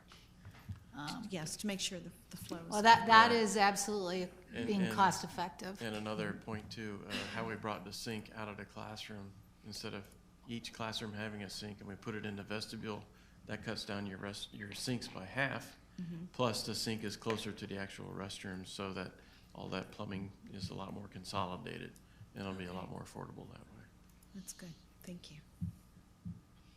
That's an additional sink to what is actually in the lavatory. Yes. Right. that is I want to correct. make sure. I Yeah, thought the look on your face yeah. was like, one sink and 2 restrooms? No, each lavatory yeah. has a sink. Yeah, Yes. that is And then correct. there's a sink outside for outdoor, classroom. it's like your outside field trip area. Yeah. And also, where's the outdoor classroom? Where do you picture your outdoor Well, classrooms? we've been talking about a couple of different things. So this is music right here. This is art, music, and this is a skills lab. We're envisioning an outside space here that is kind of a raised platform for outside performances. This little area right here, this is our cafeteria, the kitchen's right here. This is where people are checking in through the administration. This is going to be a little courtyard where either some outside eating can occur, or, you know, if Mrs. Hutcherson wants to designate a waiting area on the campus before letting everyone in, it could, you know, perhaps happen there. And then we're envisioning this is the first floor. We're not going to have a doorway on the second floor. It goes out, but there's this little doorway right here, and there's a doorway right here. All right. So both of these are your extended learning areas. They would both access an outside area where we could, like a garden. Yep. Okay. Yeah, Like and what we once saw again, at the those are works at yeah. our field trip. Yes. Right. Yes. Okay. And those extended learning spaces would have a lot of visibility to that courtyards areas outside. Okay. That's great. Thank you. John, any questions? And you said this is just preliminary, because we will have This- a workshop when we get down to the actual configuration of the building, correct? no, this is phase 1. This is your site plan and your floor plan. So, And this will not change, that's what I'm saying? well, I don't want to say it won't Exactly. change, Okay. but it's not going to have dramatic changes, because what we start working on now are the details associated with The this layout layout. You know, we haven't gone through permitting with our external agencies as well as internal with our own code department. In fact, we have our first meeting Scheduled. next week Yeah. to deal with the building code, which is us. For me to say things don't change after this, that's not a fair statement. That's not accurate. But for me to tell you that we don't need your approval right now to go forward, we need approval, because this is the layout of the school and the activities. Okay. Can I say that? Yes. Mr. Superintendent? Thank you, Madam Chair. The superintendent recommends approval of the schematic Phase 1 plans for Pearson Elementary Replacement School. You've heard the superintendent's recommendation. So moved. Second. The motion has been properly moved and second. Any more discussion? Hearing the ayes have it and the motion is carried. Thank you, ma'am. All right, thank you. Thank you. Congratulations on the beginning of your new school. Thank you. We're excited. Moving on to item 19.02, site renewal, AMI Kids. Thank you, Mrs. Madam Chair. Superintendent. This presentation will be by Dr. Rhonda McPherson, Charter School Manager.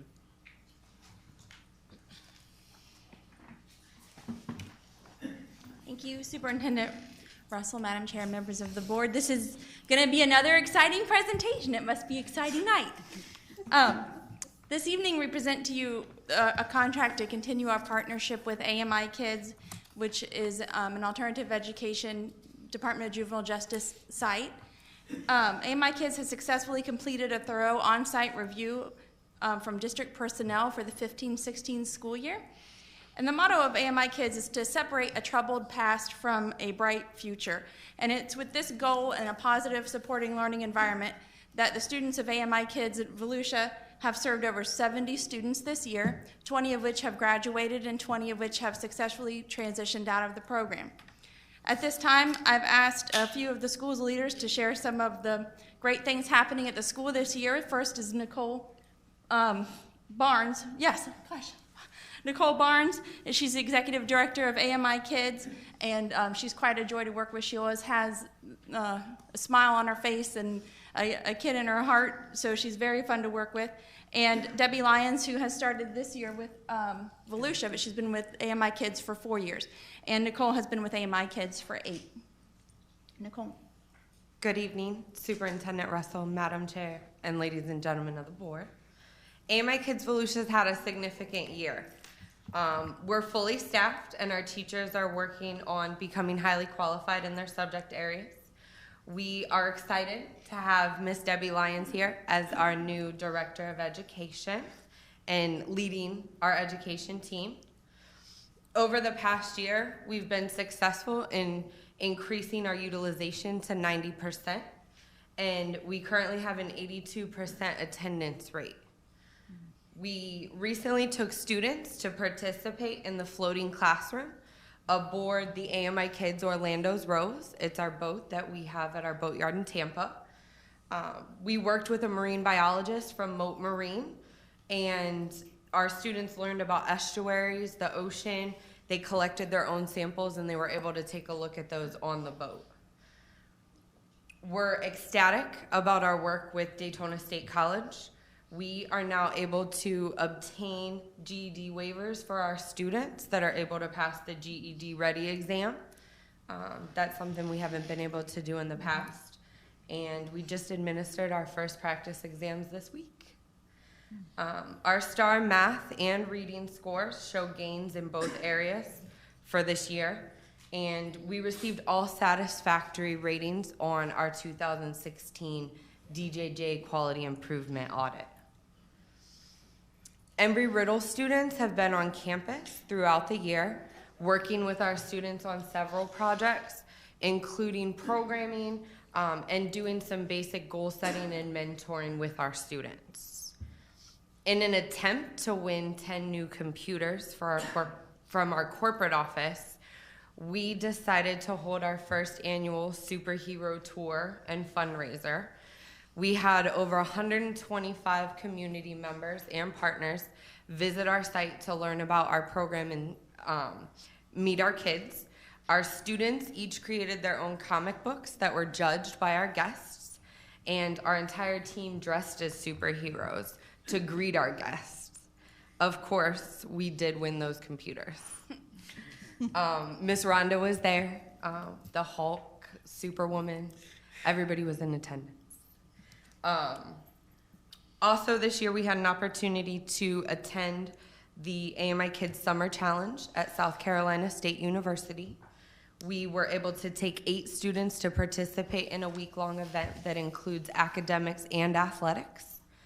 AMI Kids Volusia did bring home 3rd place overall out of our AMI Kids programs and the OB Standard Spirit Trophy.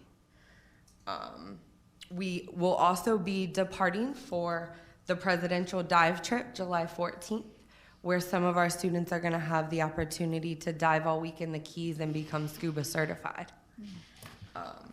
As we continue to learn and grow, we would like to say thank you for your continued support of AMI Kids Volusia. We encourage you to come out and visit the program.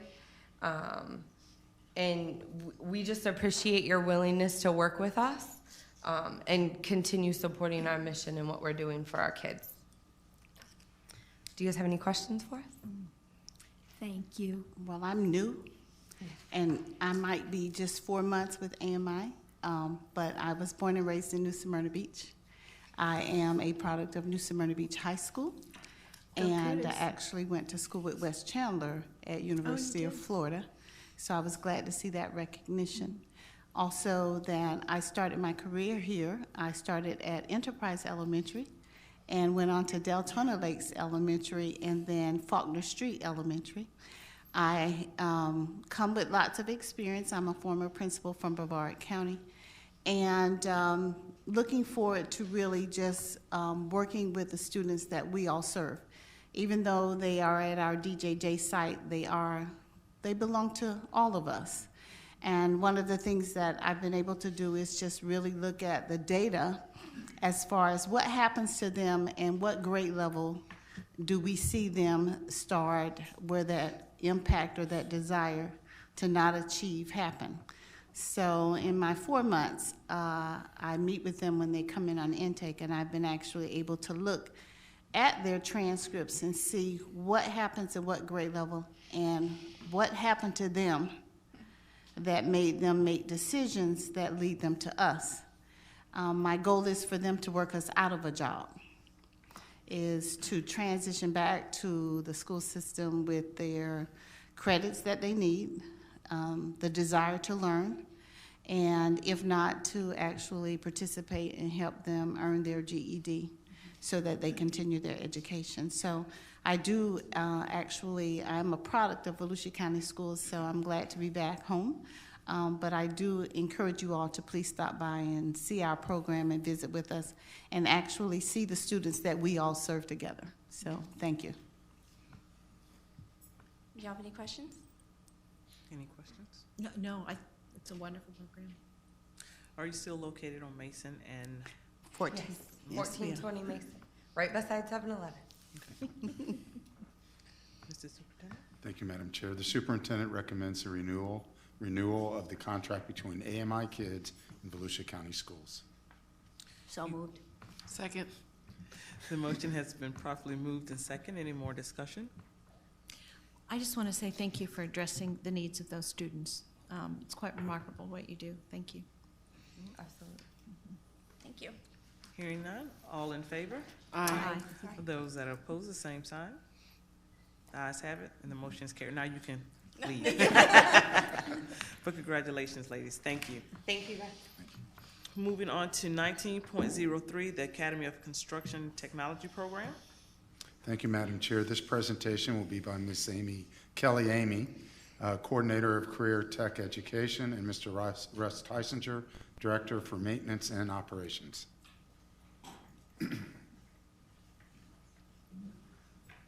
Good evening, Madam Chair, school board members, and Superintendent Russell.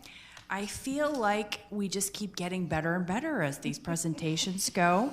And not to be outdone, this presentation will combine summer with employment and construction, all of which things we are heard about in an earlier presentation. So I'm excited to give you an update on Volusia County Schools' participation in the Academy of Construction Technology. We are just finishing our first full year as part of this program, and this is a unique opportunity for students who are involved in building and construction at their high school to have the chance to work on a construction site the summer between their junior and senior year. We have a special waiver through ACT that allows them to be on a job site even though they're under 18, and work and make upwards of $3,000 over the summer.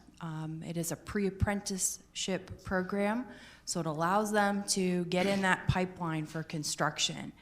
This presentation was one that we gave you initially when we first brought the program to Volusia, so I won't go too in-depth with it. It is an overview again of that type of opportunity that students are able to have. But again, we're looking at the needs in the community, both locally at the state level and nationally for this type of skilled work.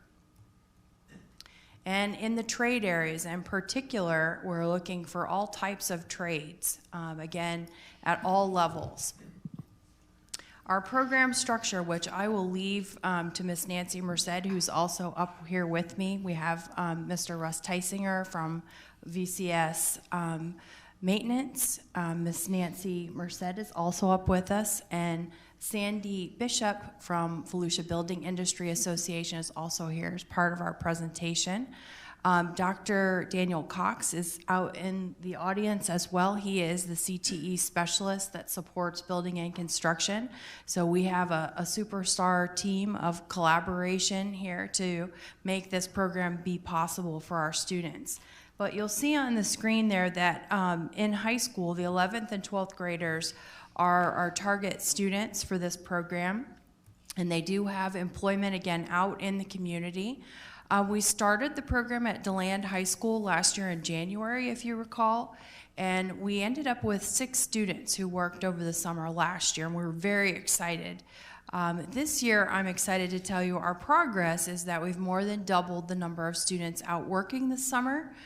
So we have 14 students who are out working, and the reason why we're here in front of you tonight is that a handful of those students will be working with Volusia County Schools in the maintenance department, so we're very excited. But the benefits to students are certainly many. They allow them to earn a very competitive wage.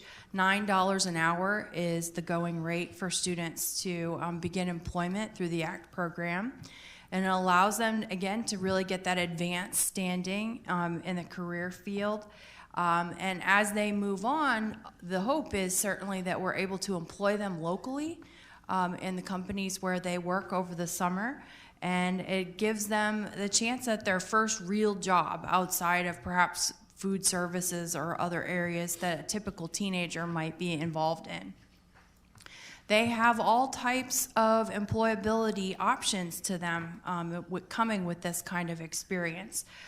Many of the students who are in the program stay on with those companies and move on either to get an advanced degree, say in construction management, or they continue working in their trade of choice. And you see that there are many different opportunities for students out there in the field in construction-related areas. Lots of different types of careers, and that's really what ACT is all about. It's not about a job, it's about a career and getting students excited about this field of work. Again, the starting salary is at $9 an hour. Many companies often take students, and if they're excelling on the job site, they move them past that $9 an hour wage, so they have lots of opportunities as they move them forward. This is also a credit for them to earn over the summer in an executive internship. So it is monitored by a Volusia County School employee. Mr. Rick Hervey is our person who's out there monitoring students on the job site to make sure that they are, in fact, following all child labor laws, and to ensure that students, if they have any questions, he is the go-between between the employer and the student. And some of the things that certainly we hear from our industry partners, such as Volusia Building Industry Association, they need workers. There is a need certainly out in the community, construction. We see it all around us when we drive through our county, seeing that construction is back on the rise. And the need is certainly there for trained, skilled folks who are excited about those opportunities moving forward. And then, of course, students really get this unique opportunity to learn interview skills. When they came to our interview session in April, they came in shirt and tie, and the ladies were all dressed as they were coming to a professional interview scenario. And I couldn't have asked for a better situation. They were just dressed to the nines and so excited and interested. And I told them that, many people, when they go for their first interview, they don't have this kind of experience. It was kind of like speed dating, if you will. All of the employers were at different tables, and they had so long to speak with each employer. So when they got over their nerves, they were able to really feel comfortable. It's great to see how confident they were when they came through those interviews. So it's a great experience, really, in every aspect of what it is to interview, prepare, and then actually get on that job site. And there are lots of different workforce career paths here, but youth pre-apprenticeship programs really do help open many different doors to our young people. Weekly income, you can see there, again, the construction industry in general is a very good paying job as far as being able to get right out there and get into the workforce. And the ACT program, I'll let Nancy talk a little bit more about ACT in particular, but we feel so very fortunate here in Volusia County that we're able to offer this program. As I said, we started off at DeLand High last year. We expanded this year to include Seabreeze and New Smyrna, and we'll be expanding further into Taylor, as well as even Deltona High School is considering opening a program as well. So as the program continues to grow, more and more opportunities will be out there for our young people, and as well as all the opportunities that we have for employment, even internally here at Volusia County Schools. So I'll let Mr. Tysinger talk a little bit more about the students that he's interested in hiring. Good evening. I'm absolutely excited about this program. You know, as we've mentioned in a couple of our workshops, there is a real demand for skilled labor out there in the workforce. And it's not just with the contractors and businesses, it's also with school districts. I belong to the Central Florida Maintenance Council, and hiring is an issue that all of the member districts talk about pretty often, about how to hire and retain qualified employees. And this gives us the opportunity to grow our own. So myself and Mr. Kraft, one of my coordinators, participated in the interviews. And so we had the pleasure of interviewing about 30 of these young students. And I got to tell you, I was really impressed with these kids. They were very enthusiastic, super professional, and very knowledgeable about their trades. A lot of them had some very good ideas about what they wanted to do with their career and where they wanted to go. So as you can imagine, a lot of the local contractors snapped our students up pretty quickly, but I have the opportunity to hire 4 of them this year. And so what we will be doing this summer is pairing them up with maintenance technicians. So we'll put them so that they can get exposure to the different trades. They will go out and act as a helper with that technician and actually perform real work orders on real schools and give them an opportunity to see what we do in the maintenance field. We can also pair them up with our project managers a little bit and let them get a glimpse of the construction side and what you do in project management. I had several of the students express an interest in that. So it is a really good opportunity for us to bring in our own students and potentially hire a future employee that can be with us for their entire career. So it's really exciting. Thank you.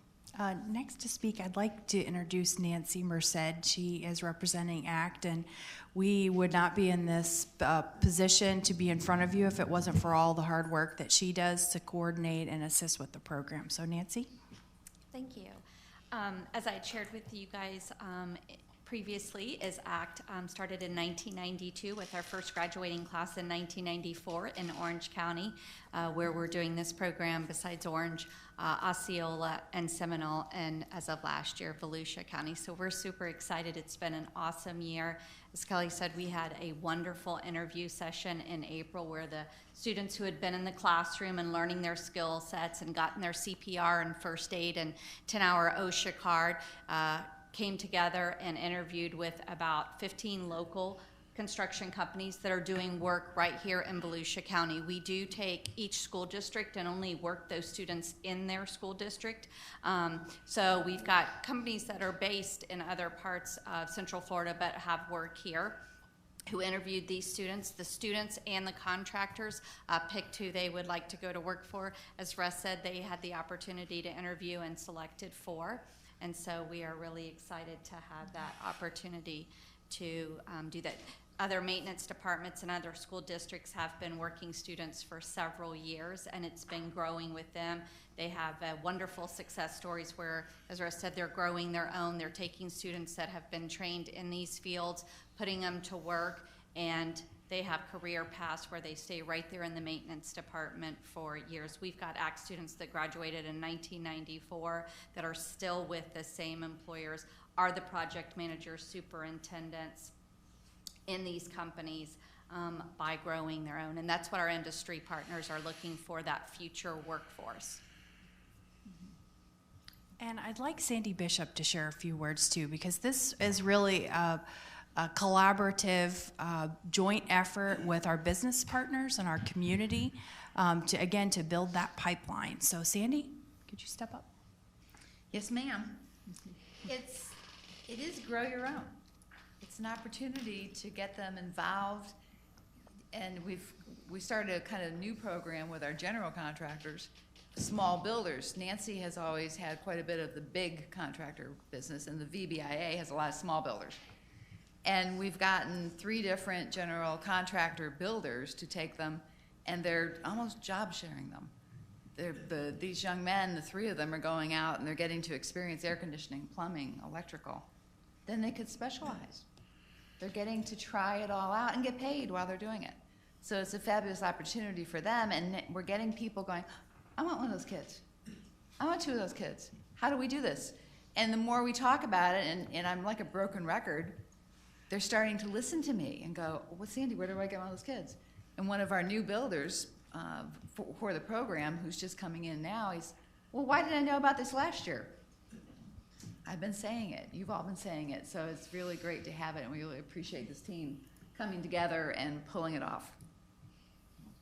Thank you. If I could also add that I was really excited when I saw the presentation for Pearson, because Wellbro has been one of the founding fathers of ACT and employs students every summer in the other districts. So super excited to see them a part of this venture, because I am sure that they will employ students and put them to work building that school. So see, it's like we planned this, isn't it? It's all connecting, right? So really what we need from the board at this point is for the board to consider approving the $9 an hour wage. That is the last step that these 4 students will need to be able to get to work for Volusia County Schools. So that is the recommendation that we're bringing before you for your consideration. And certainly if you have any questions at all about the program or all the exciting things that are happening, we'll be happy to answer any questions that you have. And I might also say that Mr. Rick Hervey, our super fantastic instructor, could not be here this evening, but he's here in spirit. He's actually teaching for Daytona State over the summer. So he's juggling both his day job to supervise students, as well as he's working with students at Daytona State. So, Mr. Superintendent? And this is for 160 hours or 150 hours? 160.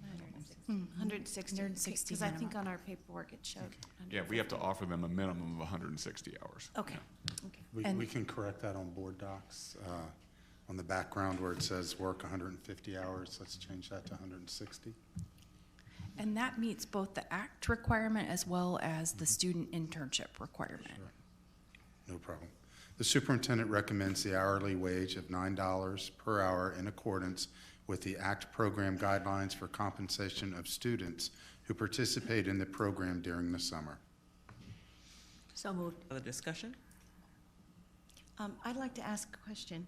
When will these students start if we approve this tonight? As quickly as we can get them working. Okay, thank you. Probably Tuesday. Yeah. We believe they've been cleared, so that Yes. I believe they're ready to go as of your approval. Any other questions? All in favor? Aye. Aye. Those opposed, same sign. Ayes have it, and the motion is carried. Thank you all for your time. Thank you very much. Thank you. Get on the phone. Yeah, exactly. I already texted Rick because he's been texting me every 10 minutes. Well, this is very commendable. I was going to wait until after we all agreed, but this is awesome. I'd ask our former IT director if we were letting our students do this, and we weren't. But now I'd like to see it expand.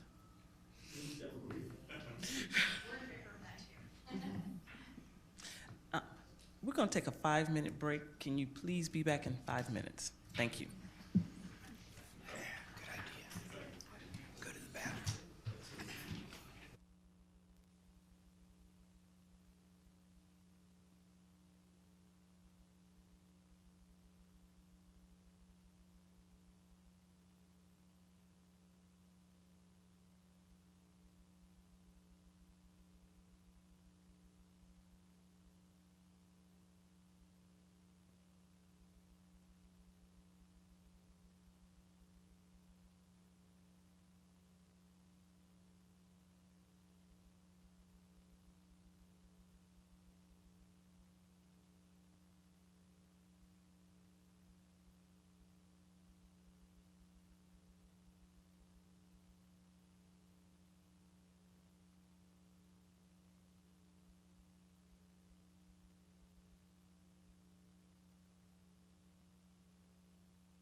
Excuse me, we would like to resume the meeting. Thank you. Moving on to item 19.04, extension of board attorney contract. So before you, you have the contract for Attorney Doran. Hopefully you had an opportunity to read the contract. Did each of you have an opportunity? Any questions, comments, concerns? I have some questions. Sure. About how many hours are billed per year? Do you have an average? Oh, my goodness. I don't know is the answer. I will say, though, that I've done a lot of government work for a lot of different agencies, and the fees are directly linked to the amount of work that's generated. You know, if for instance, when we have a superintendent leave and another one come in, then the amount of time I spend is a lot more than a year when there's no activity like that.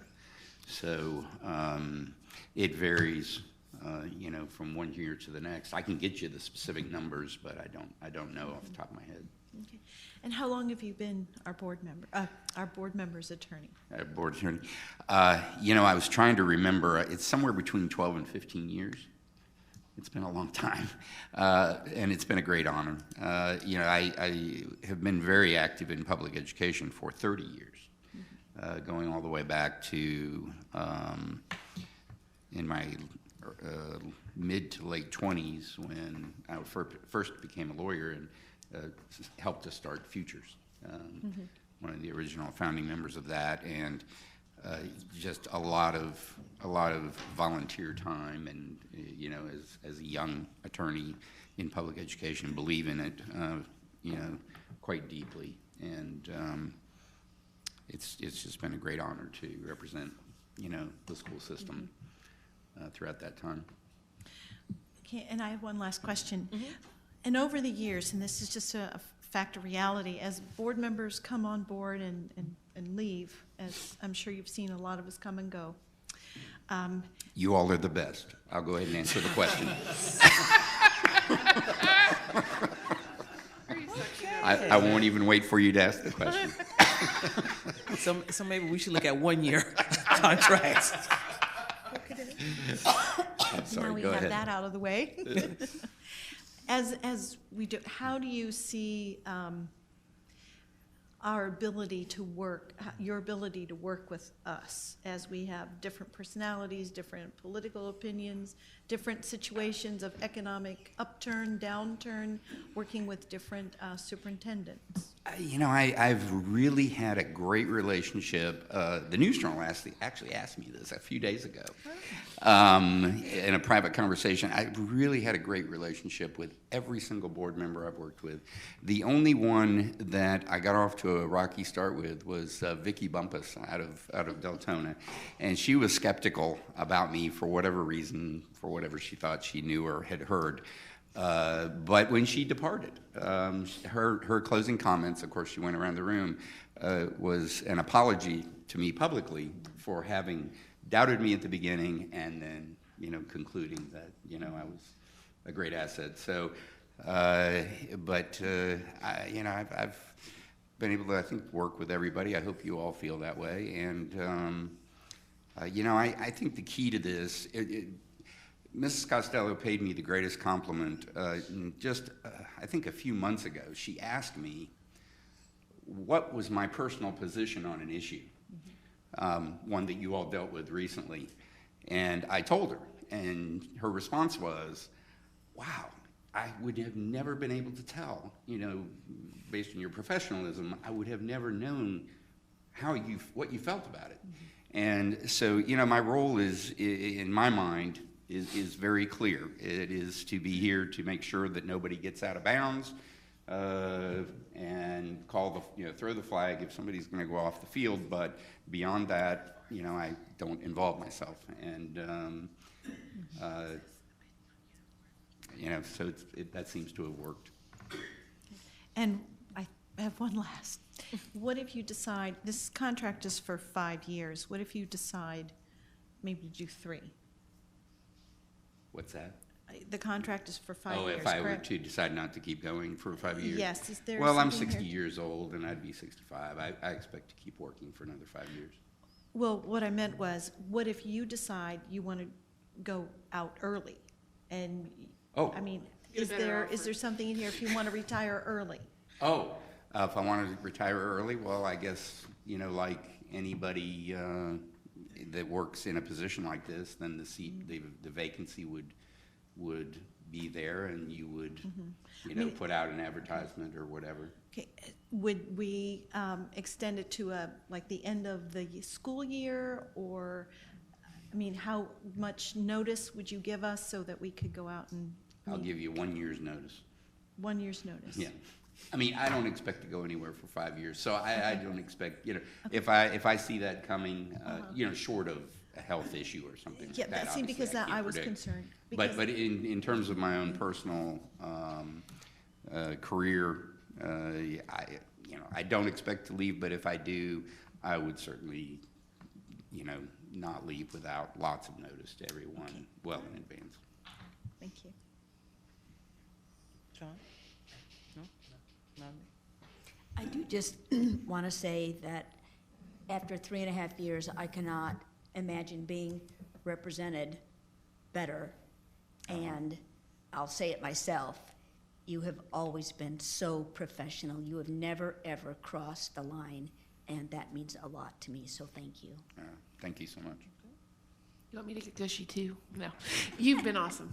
You've had our backs, if you will, in telling us the truth, the law, where we're at. You're not giving us an opinion, you're telling us the facts and the law. And I appreciate that, and you've made me feel safe, if you will, and I'm grateful. Thank you. Thank you. Okay. So, you've read the contract, you've had a chance to review it. Is there a motion on the floor? So moved. Move to second the contract. Okay. The motion has been properly moved and second. Any more discussion? Hearing none, all in favor? Aye. Those opposed, the same sign. Ayes have it, and the motion is carried. Thank you. Thank you. Moving on to item 20.01, Superintendent's first amended contract. Mr. Doran. Thank you, Chairman Wright.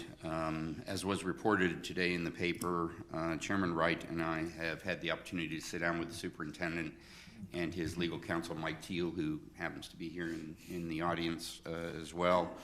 And we worked through the issues, taking into consideration what the superintendent was asking for in terms of some modifications to his present contract. And so what you have before you is the contract he presently has with some modifications, which I'll just summarize and kind of highlight and run through real quick. If you're looking at the contract, in page 1, it's just the only change is the whereas that acknowledges that he has an existing contract and that this one would be extended. There's no changes on page 2. On page 3, his annual evaluation date would be moved, if this was approved, from June 30th to July 31st. In other words, no later than July 31st of each contract year. Also, the term of the agreement would be from September 1, 2016 until August 31 of 2019. So that's a 3-year time span. In terms of his compensation, everything remains unchanged in the salary, vacation, sick leave, personal leave. Any of those categories are all the same until you get down to on page 5 at paragraph 7.11, the performance compensation. And as is noted in the contract a little bit later, the superintendent has unilaterally asked, or I guess announced, that he is waiving any compensation that he would be due under his present contract for performance. And there would be some, because clearly the district went from a C to a B. That was one of the categories. Some of these categories, as I understand it, we don't really know the answer yet because we don't have all the data in, but that would be coming. Whatever that number is, he's waiving it for this last year as part of the consideration for extending it for 3 more years and also agreeing to the other terms that we're outlining. One small change in terms of the date, it would be the amount of the performance compensation would be due on December 15th of each year. Going forward, the reason for that is, as I just alluded to, gathering the data necessary to do the calculations. I guess a lot of this comes in late August, September, and maybe some of it even later than that. So that would be the thought process. In the various categories or criteria of goals that the superintendent would be asked to attain and would only be compensated should he reach those goals. In the area of dropout and graduation rate, basically what we did was reduce it down to just to a percentage, of 0.2% in this case. It was actually 0.2% this past year, so he would have to do better by 0.2% this coming year as compared to last year in order to get, and in this case it's weighted 15%, which it was before.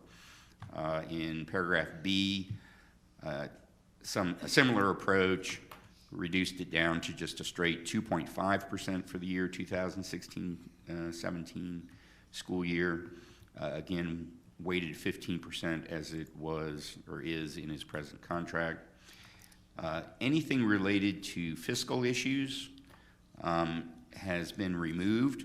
I think that it was not foreseen by anyone that the public or the teachers or anyone at large would view any of this as being in conflict with their interests, but clearly that came up and nobody wants that. So everything that the chairman worked out in this proposed agreement when it comes to bonuses relates purely to student achievement, which obviously everybody can agree is a common goal of everyone.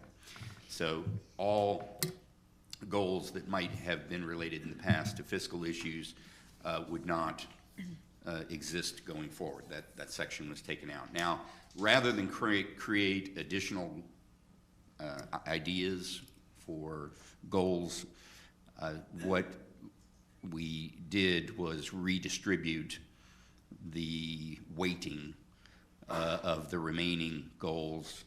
And so, for instance, as you'll see in the industry certification performance goal section,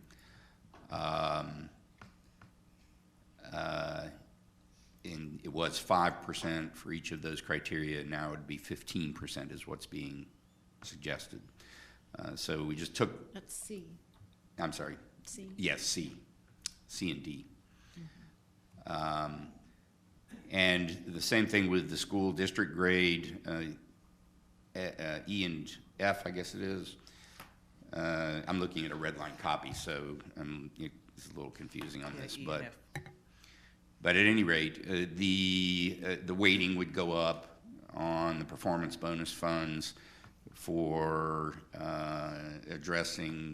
increasing at least 3 schools which received a D or an F up 1 grade, and so that would be 25% weighted, and then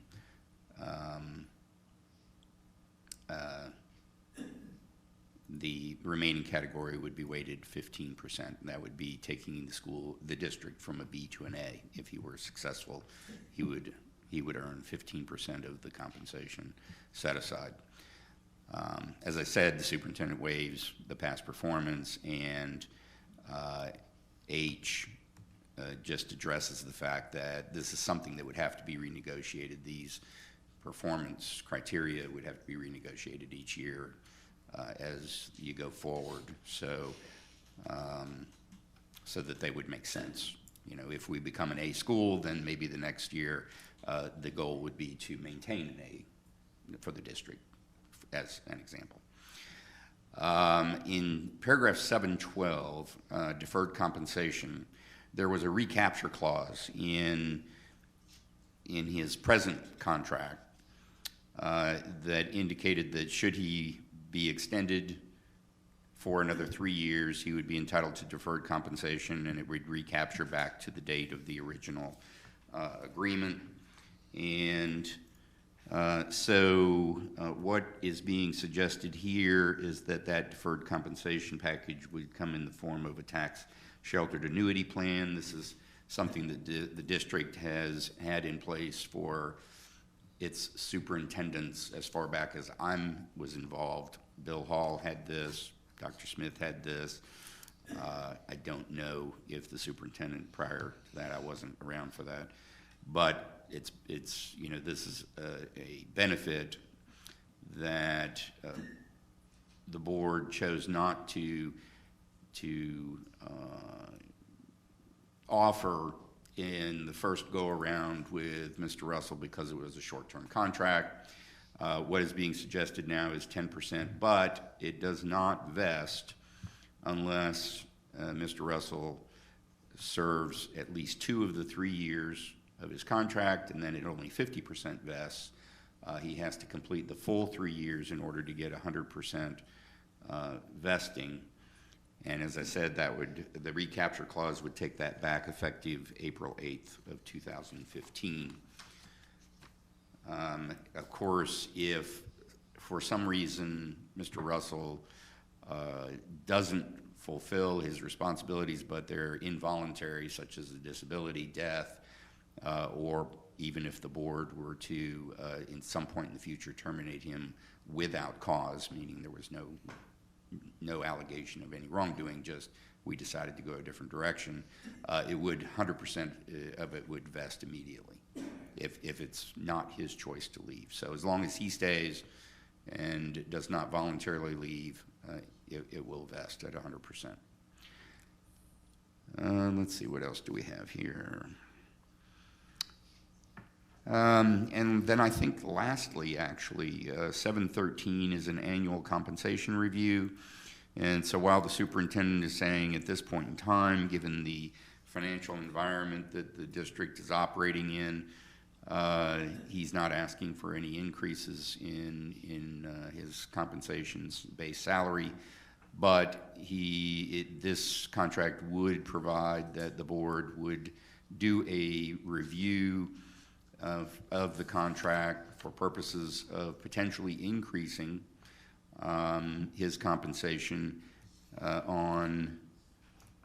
immediately following the annual review, and that would be done on an annual basis, and it would be required that the board go through that exercise, but it would not be required that he be given any additional compensation. So a year from now, he has a review. He has his annual review, which you complete. You're required then to at least consider whether on merit he should be given any additional compensation, a pay raise. But if you conclude that you don't want to do that, then it just goes forward to the next year. So everything else remains the same as it was before, all other provisions. So, Madam Chairman, if there are any questions, I'm happy to entertain those, but I think that's a good overview of what changes have been negotiated. Okay. Any questions, comments? Linda Costello? Melanie? Oh, John? I'm sorry. I didn't hear you. Linda. Oh, I saw in point 9, termination without cause, liquidation, damages for any breach. We would owe him a sum of 20 weeks severance pay, correct? Yeah, that is not something that's new, but yes, I mean, it is part of his agreement now, but it would be, this is a whole new agreement going forward, so yes, that is a provision, and That is limited and set by statute. Okay. Actually, as a result of the president of Daytona State College, Ken Sharp, who had a nice severance package.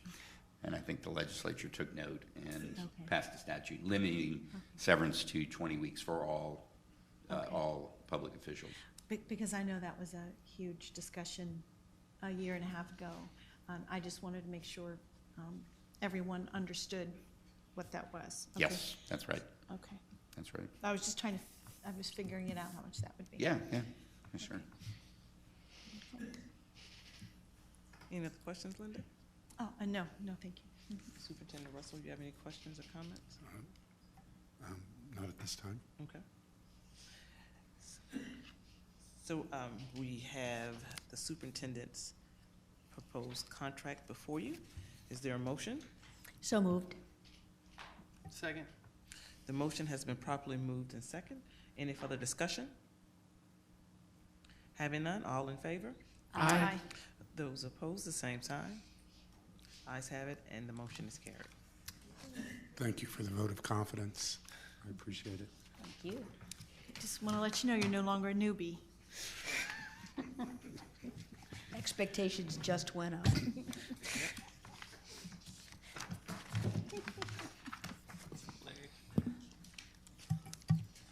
Moving on to items 20.02, board comments, superintendent and school board attorney. Who would like to go first? Nothing? I don't have a lot of schools out. Okay, nothing? You gonna tell us about Europe? I have no place to, oh gosh, where do you start? 2 weeks in England with 3 former colleagues, 4 English teachers going to England for 2 weeks. You can imagine what we did. Triangle literacy. All literacy coming alive. We did visit 2 pubs, just for the fish and chips and the ambiance. The Rose and Crown, but there was a rugby thing, so we stayed on the other side of the pub. But it was totally awesome to see the history. And we did see a lot of, this I had to tell you, saw a lot of student groups. Every student group that was in England was in a uniform. Hats, ties, coats, jackets, polished shoes. We did see other groups from all over the world, groups from Portugal, Germany, lots of kids roaming around. But I don't think England was out of school yet. I think one of the most interesting and impactful parts, I was there for the vote. I was in York when the Jo, the PM, was killed when she was canvassing for the referendum. It was only a few miles away. I did hear, we visited the York Minster Cathedral. The boys' choir were singing. And they did say to pray for Orlando, and then that's how we found out that the PM was killed. So we were within an area of a worldwide event. And then also we were in Bath when the vote came for the referendum last Thursday morning. And they're not precincts, they're polling stations. In all over northern part of England when we were there, we saw a lot of leave posters. But in London, they wanted to stay. And what impressed me so much was 72% of Great Britain voted. 72% of the vote.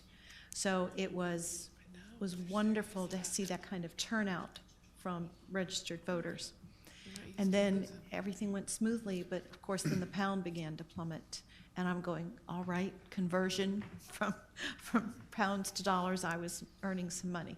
So, but otherwise, it was a very educational, wonderful experience to see so much of what I've taught in years past, actually see it right in front of me. So when you see the granite slab that underneath lies the remains of Henry VIII, that was quite impactful. But I plan to visit some of our schools in the next couple of weeks to see what's going on in our summer programs. I'd like to visit the MAI kids. And also, I know we're going to the AVID conference, Ms. Johnson. That's a secret. Read the email. I had 89 emails. I got in, I haven't even been home 24 hours. Yeah, I've been home. So I apologize. So we do, anyway. Whatever said here stays here. But anyway, there's a lot of planned visits ahead. Okay. Dr. Hill. We had a family trip, and we got to stop in St. Kitts and take a train ride around the island, and we passed several schools during the day, and every time we would pass a school, the kids would run in the play yard areas to the fence to wave at all of us, and they were all uniquely dressed in uniforms, and they were dressed in uniforms consistent with the communities that they lived in. And then the lady giving the tour, who was a local, said that they were all students were dressed in uniforms across the island. It's been that way, and they find it very pleasant and security safe and all that. So I took pictures of them running to the fence. I had the opportunity last night to attend the final Fellowship of Christian Athletes 7-a-side football at Sperling Sports Complex, and fortunately my practice had the ability to cover it medically for the last 4 weeks. But fortunately we did not have a school board meeting last night, so I was able to go.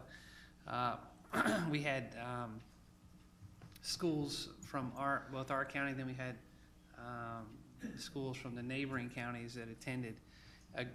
Hundreds of student athletes that all got to come out, very well organized, seemed to have a great time. We had a surprise visitor last night who showed up, and that is Paxton Lynch. And Paxton had the ability to interact with a lot of the athletes and motivate them and tell his history. So it was a good turnout and a good showing. And I think moving forward, we'll have probably all 10 of our schools out in the years to come. So it was a great event. I'm very pleased. I want to say publicly, I'm very thankful. Mr. Russell is doing a great job. And I was impressed when when it was announced that he would decide not to take a performance bonus. And it's no small task to do things for the right reason. He did not have to do that. He earned it. And he certainly deserved it. But doing that says a lot, not only about his role as superintendent, but about his character as a person. So I want to publicly thank you for doing that, and I know that I'm confident in your abilities to do a good job. As Ms. Costello said, your rookie year is over, so the all-star requirements get a little bit higher moving forward, but I know that you'll meet that goal, so thank you. Thank you, Doctor.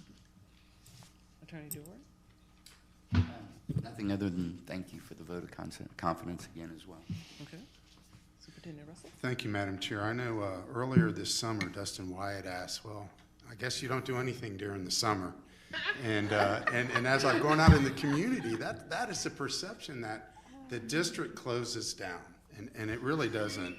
Over the last, school's been out for 3 weeks, and we had the digital leaders from every school come for training. And I want to commend the Technology and Innovation Department, because these, as I told them, they are the apostles of digital learning in their schools, and the technology coaches. And there were 70 enthusiastic teachers there.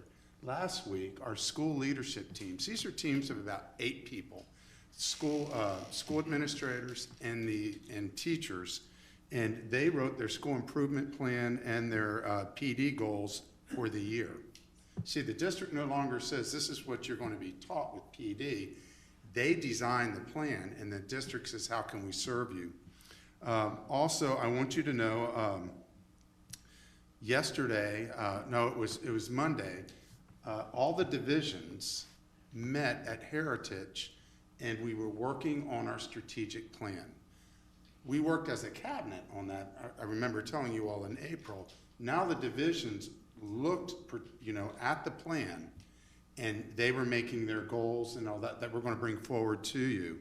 GCA, 3 weeks out since school closed, What they have done, and we're going to invite you all in August. At every school, if you go by a room, there's a room marked S. That is the standard. Every room should look like that as they go about and they clean each classroom. And we're making progress there. I want to remind you that we are a Twitter district.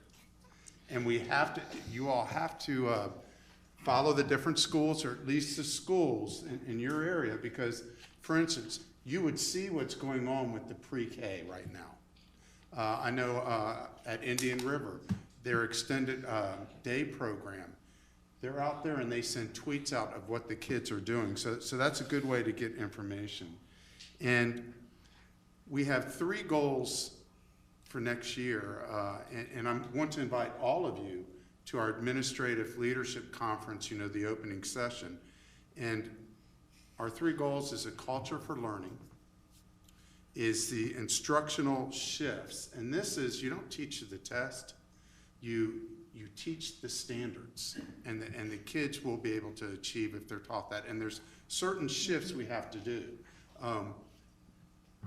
In regards to curriculum, the standards haven't changed in 4 or 5 years, but we've been unpacking them, trying to understand the standards. Now we have to make that shift, and that's what we're working on, and personalized learning. So that's a culture for learning, shifts in standards, and personalized learning. And that will be our focus, and you'll hear more about it. You'll really see that in our strategic plan as well. So again, I'd like to thank everyone for their vote of confidence, and we'll continue working hard. Thank you, Madam Chair. Thank you all, and we have some exciting things going on. We have a couple, maybe 4 programs at Bethune-Cookman that deal with all Volusia County Public Schools. We have an elementary program that I believe is 4 weeks long. We have a middle school program that will finish tomorrow, so I would leave from Impasse and go back because they have their ceremony, and actually it's dealing with a food desert. It's STEM. So we have about 12 young ladies that have created their own hydroponics. Most of them are from Campbell, Henson, Holly Hill, and Silver Sands? Silver Sands. I was trying to think of Rose's school. So most of them are from the east side, but we also have 65 students on the west side that are a part of our Entrepreneurship Academy. So they actually came on campus on yesterday, and they did their B project showing what they could do. And one of the activities they had to do, they had about 21 plastic cups, and they had to build a tower to see which group could actually build the highest tower. So just seeing them use their creative juices was very interesting. The way they built their towers, either from a triangle or putting 4 or stacking them up. It was really interesting, but they are very creative. So we have some great projects. Like Linda, I really want to make sure that in the summer that our students stay motivated. That is important because that's where most of the learning stops if they're not doing anything engaging or important. I agree with my colleagues, Mr. Russell, your work now begins. I understand having a 1-year contract, you're in limbo, but now you are the man, so the expectations are no longer here, they are here. And along with that, I believe you will, and creating the new instrument directly tied to our strategic plan will help give you a clear vision and understand what we really do expect from you. So we will be working on that. I'll get with Attorney Doring so that we can start working on a new evaluation so that we can discuss that probably in August or September at the latest. But other than that, I hope you have a wonderful 4th of July, and we're doing pretty good. We're out by 8 o'clock. Have a good evening. Thank you. Meeting adjourned.